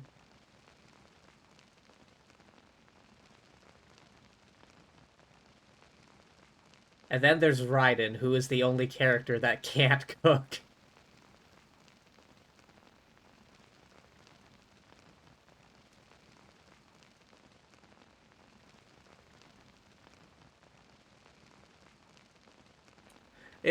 Oh wait, you can't. Hang on, let me disable the. This character cannot cook. Oh, wait, go back, go back, go back. It just straight up says Raiden Shogun. This character cannot cook. Why did they do that, I wonder?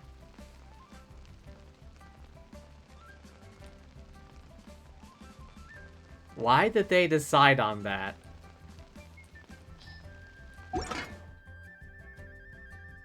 I'm pretty sure I have all the character specialties, except maybe Inepa's. I'm not quite sure. Let me double check my inventory. Wait, no. Not C, B.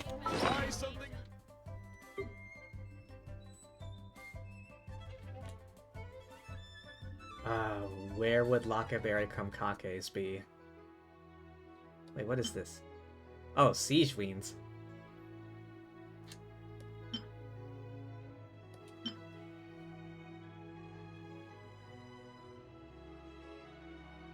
Oh yeah, Mizuki's thing. Mini Baku Buns. Escoffier's Inspired Creation. Oh wait, that's what happens when you, like, hit the cooker device thing.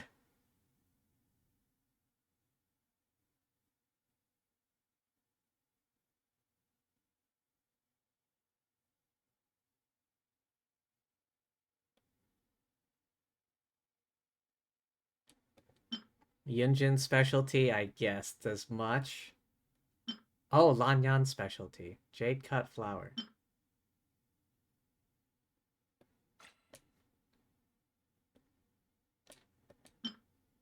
Suspicious meat lovers feast. I feel like that might have happened because of of Hu Tao. Escoffier specialty. Gâteau de Bois. Magnifique.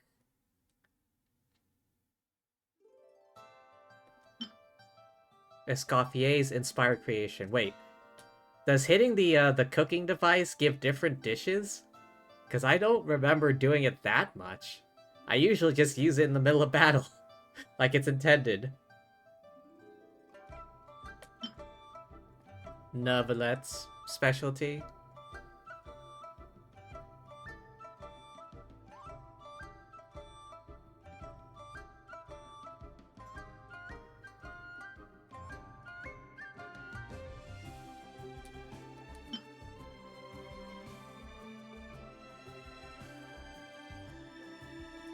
Wait, what was this one? Auroron specialty. Honey glazed ceviche. Right, I remember now. I was looking for Lockaberry Crumcakes. Oh, I don't have it. Mualani specialty. I guess I got that from her birthday thing, because I certainly don't have Mualani. Farina's specialty. Chevre's specialty. Lynette's specialty. Please specialty.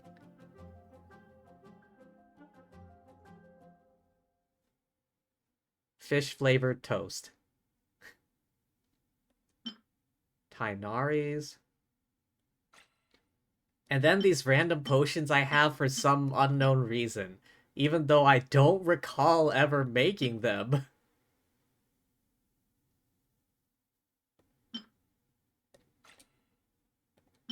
Columbina's. Oh, is it?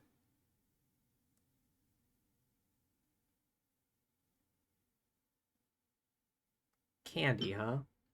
Berry herbal candy. Ah, now I want to get feckin' Lauma.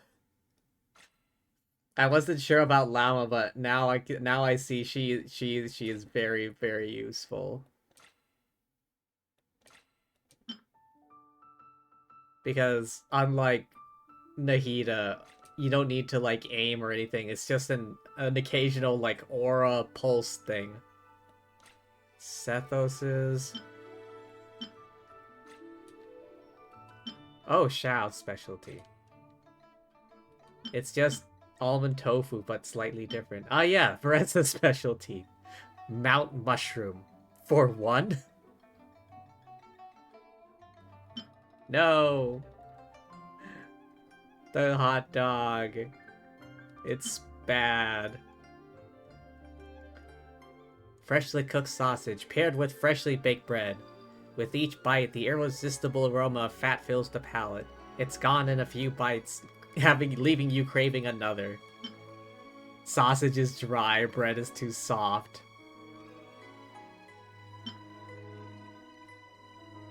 The young lady with all the air of a bright pink marshmallow.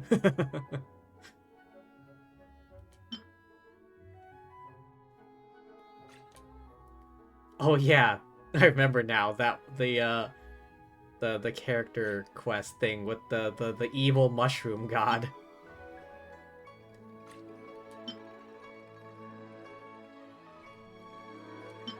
Mika's specialty. Oh, the breakfast sandwich is his specialty. Mawika's specialty? The seafood thing.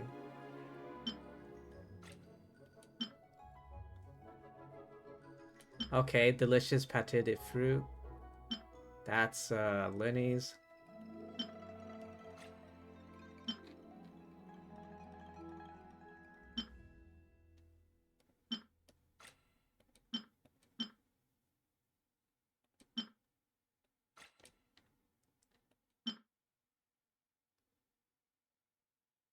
Wait, what?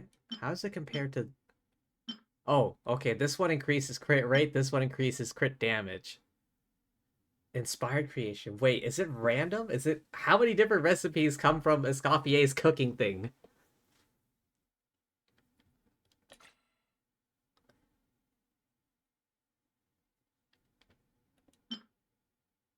Chaska specialty. Ah, okay, so that's this one.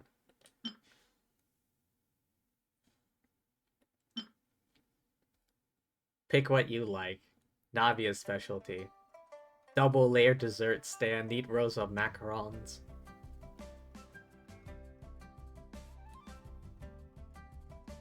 Oh, I just noticed there are little faces on all the macarons. Wait, what is this? Oh, Shalonen specialty. I don't have Shalonen.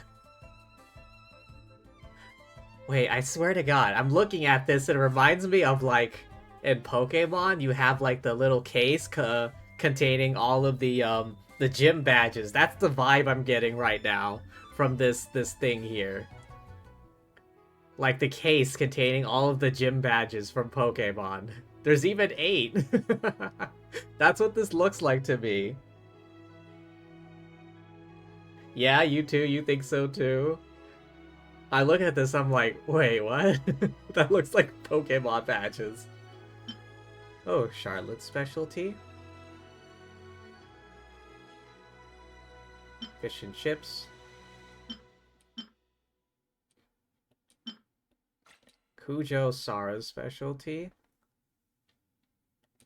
Alright. Amber's specialty. One side is uncooked, the other side is burnt. Oh no. Bennett's specialty. Every fried egg is a little burnt around the edges. Diona's specialty. Fried fish. Or grilled, rather. Is it fried or grilled?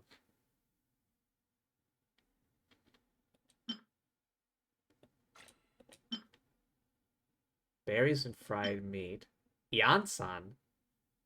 Oh, okay, that's that one. Gotcha. Kave? Do I even have kave? I don't know. I know specialty. Oh, right, this thing is supposed to be, like, stupidly sweet.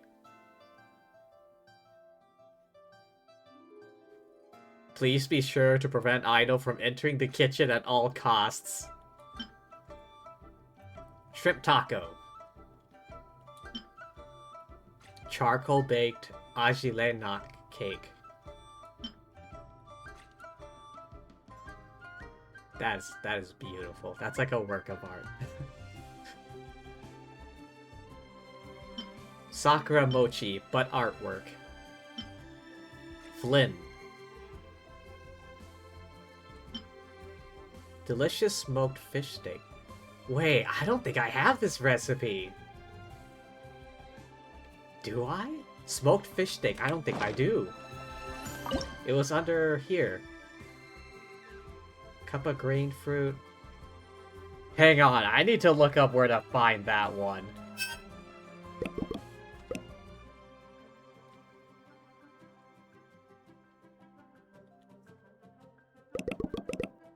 Smoked fish steak. Where do you get this one?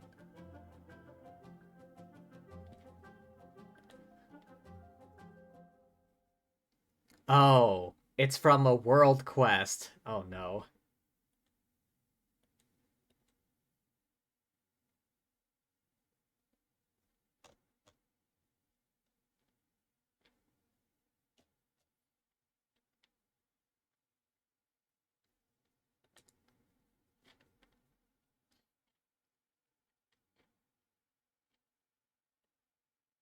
Okay, hang on. I wanted to fulfill the battle pass item. Okay, I only got 10 so far. I just need to cook 10 more. Okay, eeny, meeny, miny... Hash browns, because I had some for breakfast. I need more jam.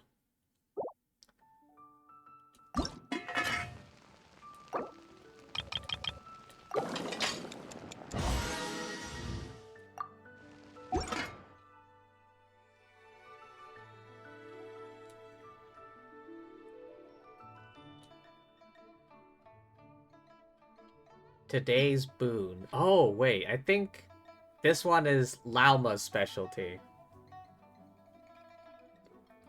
Since when do I have so much of all these things? Mushrooms I understand, but these three?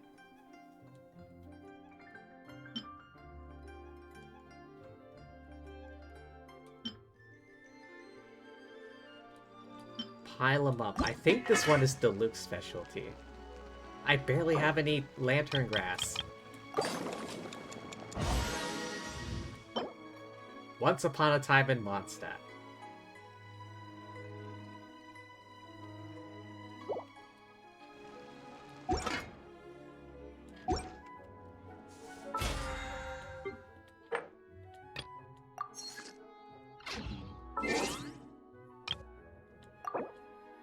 What did I get? Oh, Yao Yao's new outfit thing.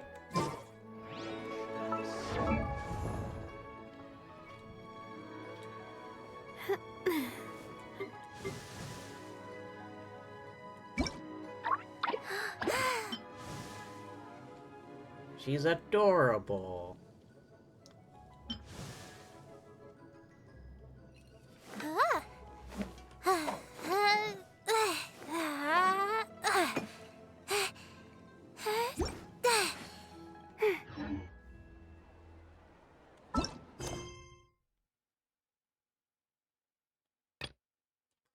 Prelude to the Night Vigil. Right, there was that, wasn't it? Gift from the Sea Spirits. Oh, right. There was a quest to, like, get... So adorable, you say her name twice.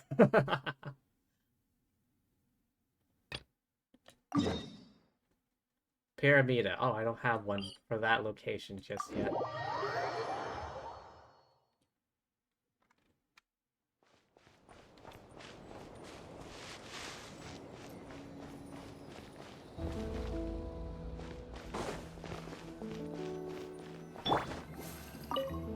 Oh. Oh, okay. You stand in the right spot.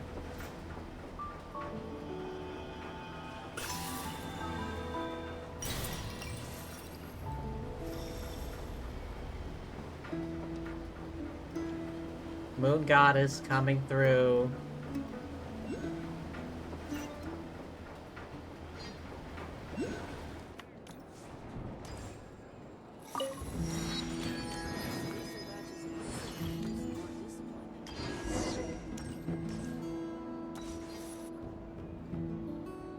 Oh.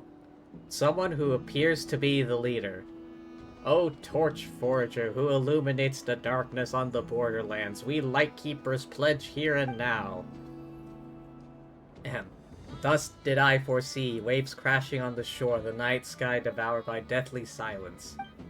Thus did I declare, whomsoever cradles the flame and keeps it burning unquenched, need not descend into that darkness. We are the Lightkeepers, who shine the eternal light of hope into the endless snow-swept plains. My fellow companions, our mission this time repel the monsters infesting within the Kipu Maki Cliff. Investigate the culprit behind this wild hunt outbreak. We shall set foot on that cliff, which we last approached 3 years ago, fought this decisive battle.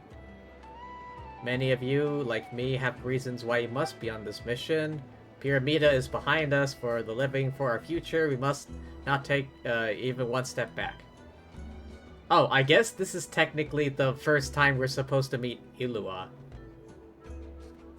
As our vow thunders, our bones and blood we shall use as fuel, we shall make life greater than death. We shall our solemn duty as Ratniki. To battle! Yes, Captain! Aye aye, Captain!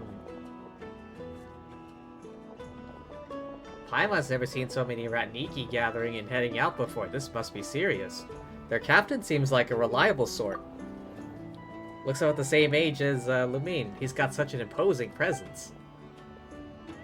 Still worried. They're gone after that special wild hunt, right? Will they actually be okay?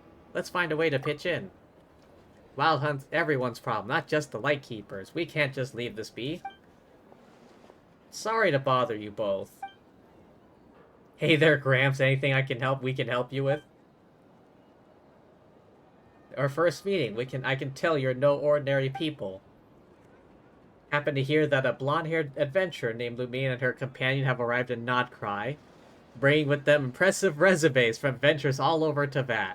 Yeah, I fought a space whale, a sea monster, a dragon, a different dragon.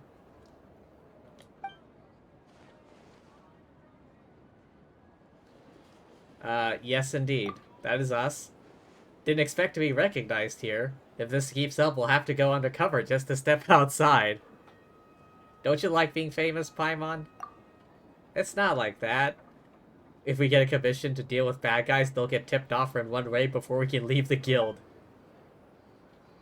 I am Nikita, ordinary ratnik who has been stationed this remote land for years. Pardon my interruption, in truth I have a humble request. Could this be related to the Wild Hunt? Indeed, it has a great deal to do with it. Help us find a relic called the Silver Lampwick. Come to the right people, good at finding things. What does this relic have to do with the Wild Hunt? I'm afraid we have to start with the Wild Hunt calamity that swept through this land 500 years ago. Evil beast wielding dark powers made Notcry's hunting ground, tormenting countless living beings. The Torch Forger defeated? defeated it with 3 sacred relics, the sword, the lamp, and the mirror, sealed it beneath Kipubaki Cliff. Only then was the calamity quelled. Quite the imposing statue there. The lamp wick is one of the 3 sacred relics. Summon a barrier to defend against wild hunt attacks. After quelling the calamity, Torchforger entrusted to Aaliyah the Fae, guardian of the Pillar of Embla.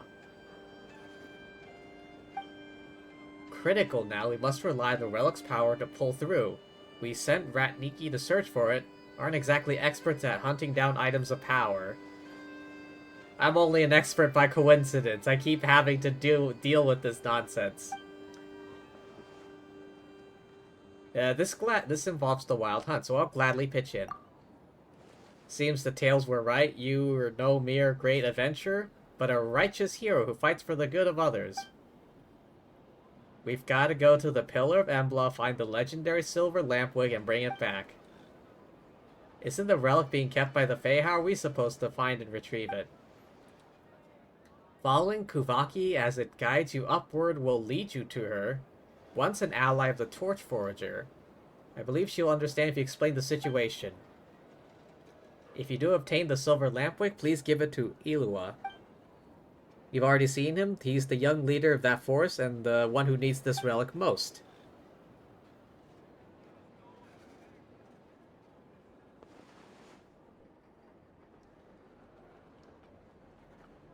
Okay. You gonna say anything else? Oh, okay, there we go. You know, oh. When did Flynn's get here? You know, I wouldn't call myself a regular volunteer, but are you certain my aid is not warranted this time? Oh, Flynn's, you're here. I thought you wouldn't show up. Would you write me so frequently if you believe that in truth? By my reckoning, you had a missive delivered to my lighthouse posting a week ago. Do I seem like the sort of ratnik who would disrespect his Starshina by not even checking in? No, in any case, we at HQ have never failed to send you check-in notices either. You have the kid to thank for that. Closest to you of us Lightkeepers always presses me about how you're doing. How fares the young master? Ah, so you haven't trusted him with a grave responsibility after all. Yes, I need him, and I trust him greatly as well. I believe my warning was clear. This is no ordinary wild hunt. These monsters were drawn here by an ancient being, one that has been sealed in the Kipumaki Cliff for ages. I also know a little about him. We met at the Belisar's court, even. No garden variety viper.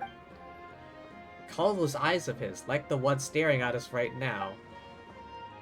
Do you remember how we became Lightkeepers, Flynn's? You mean you people? We, Flynn's, us, lately. We've been dreaming about the past, about those battles we went through together. Disaster always strikes suddenly, whether you are ready to fight it and face it, or you cling to fear and pray for the best, no one is spared when the time comes.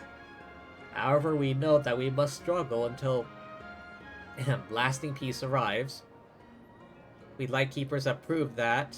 We built the foundations of this fortress through 500 years of struggle. True, I would suggest that Ilua need not attend remedial lessons on this subject.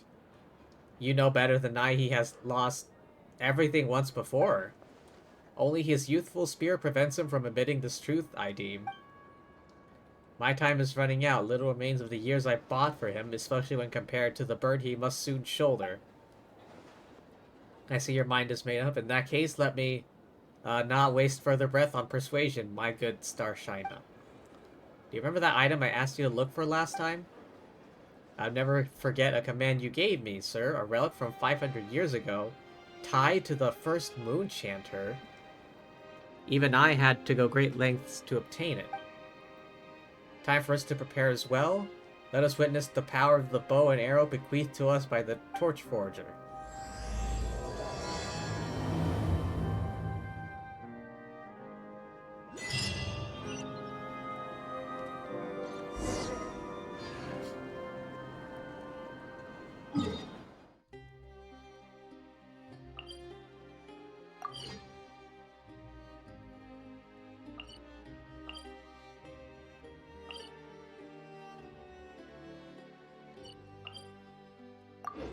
don't sing.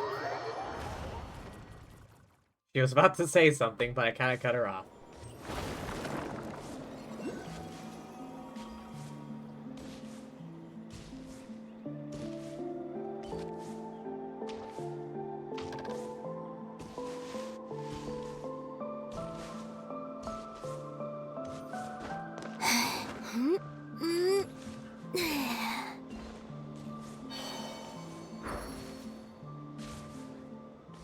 Wait, was that cliff just not quite steep enough to prevent you, like, to force you to climb?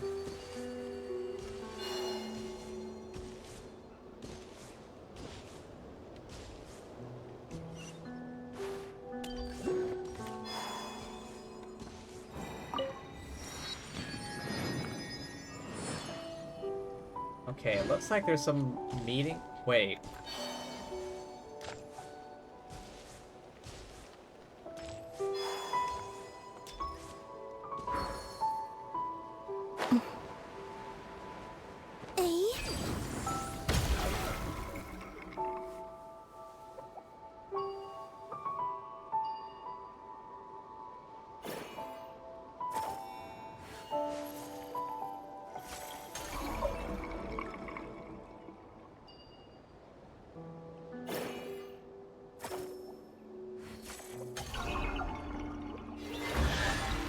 Oh, I thought that was something else. Wait, no, there's more. You keep them. I no longer need offerings.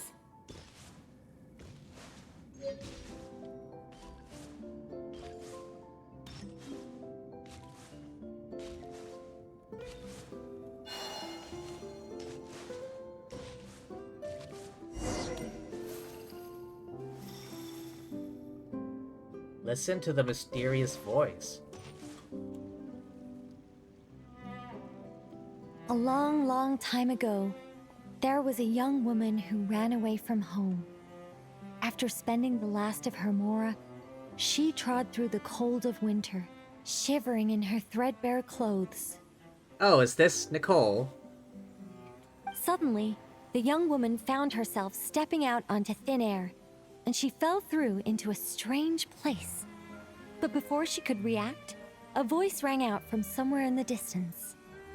This is the secret home of Nicola Coco, the great mage everlasting.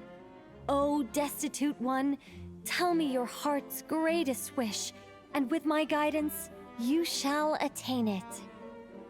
Whoa! That was a strange voice. Nicola Coco.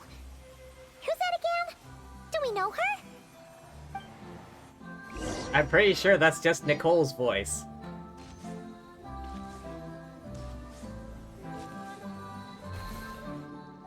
The young woman was in awe of the mage's magnificence and beauty.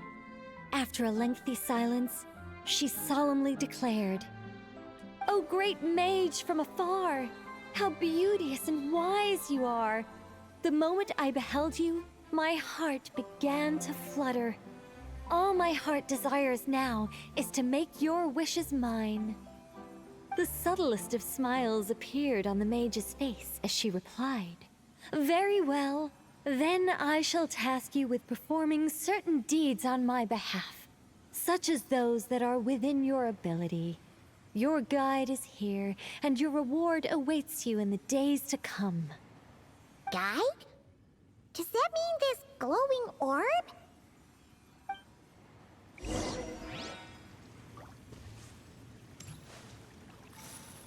I was wondering what that was, but it's just a doorway. "Secret home," said the young wanderer, with a look of confusion on their face. "Where is this secret home of which you speak?" The mage's voice grew somewhat flustered upon hearing this question. Wait, does it make sense for this to be a bashful character? Oh, never mind. I'll keep it in for now. Mr. Nine can always refine it later.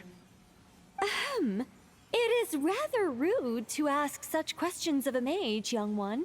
The mage's lodge is under renovation. Very soon you shall be stunned by its grandeur. This shall be your trial. offer up your strength and help this great mage to build her territory.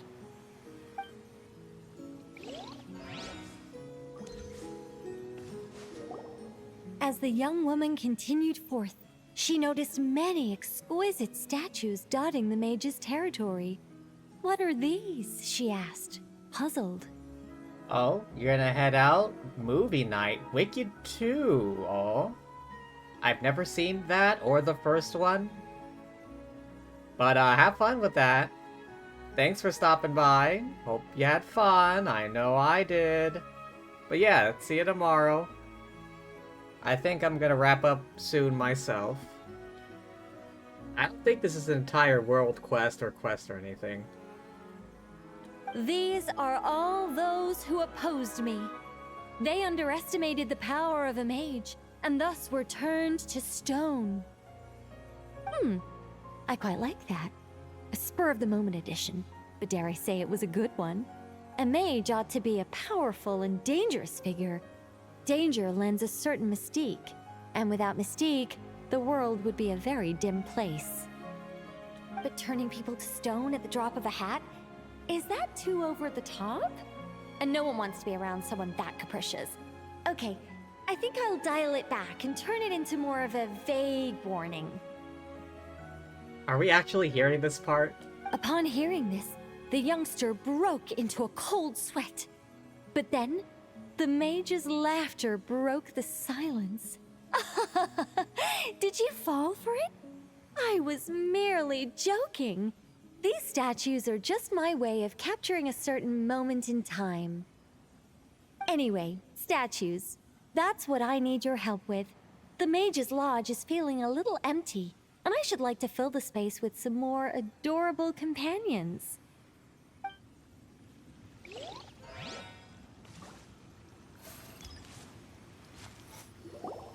Well then, young one. Now you have learned of the troubles faced by this mage. Nicola Coco requires your aid to build her sacred territory. The mage poured a cup of tea for her visitor. What say you? Great mage Nicola Coco, I will do as you command. Wait a minute! Shouldn't we think twice before going all in on this? We don't know anything about this person! And she seems a little weird. It's Nicole, obviously. Huh? Although, having said that, this teacup looks kind of familiar. Figured it out yet, Paimon? Nicola Coco. Ah! Is it Mage N? Nicole? Do you not recognize her voice? This is not the first time we've met. Correct. What do you think of my story? Hard to say. It's not finished yet, surely. What happens to the characters in the end? I haven't decided yet. I need to renovate my home first. Perhaps I'll have a burst of inspiration after that. Anyway, if you can hear my voice, I assume that means you're currently in Nodcry. In which case, could I trouble you to gather a few things for me? What things exactly? Well, I'd like to build a few more statues to decorate my home, but I'm lacking inspiration at the moment. I was thinking you could take some photos to give me some ideas. Are you serious? Alright then, leave it to us! Wait here. We'll head out and see what we can find. But remember to finish the story once the statues are done.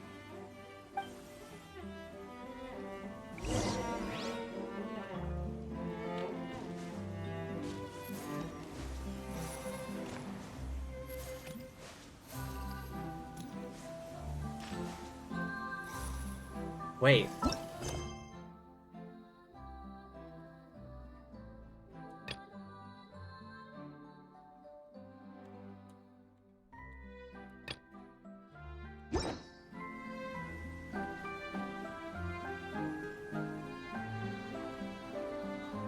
Hang on, did I miss something? I don't...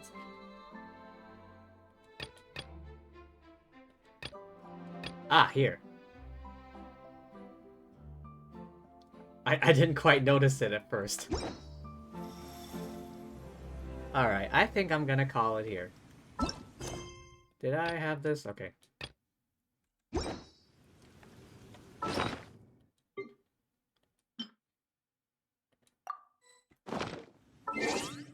Oh, okay, let me just go through my achievements real quick.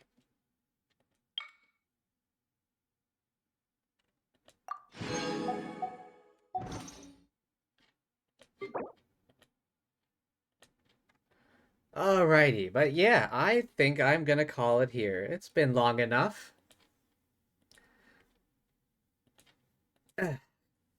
Despite my later than usual start, I had a ton of fun. But yeah, thank you everyone for stopping by. Hope y'all had fun. I know I did. But yeah, thanks for being here. Thank you to anyone watching the VOD, and thank you as always to the lovely fortune tellers watching this before I stream. Oh, Lilac is on. Let's go say hi. Oh, she just started as well.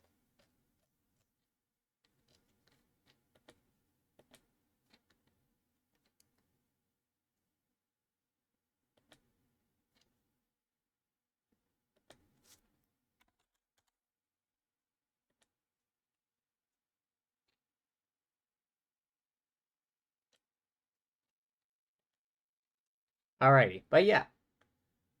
Thanks again, everyone, for stopping by. Remember to hydrate, rest up, eat tasty things, all of that good jazz, and peace.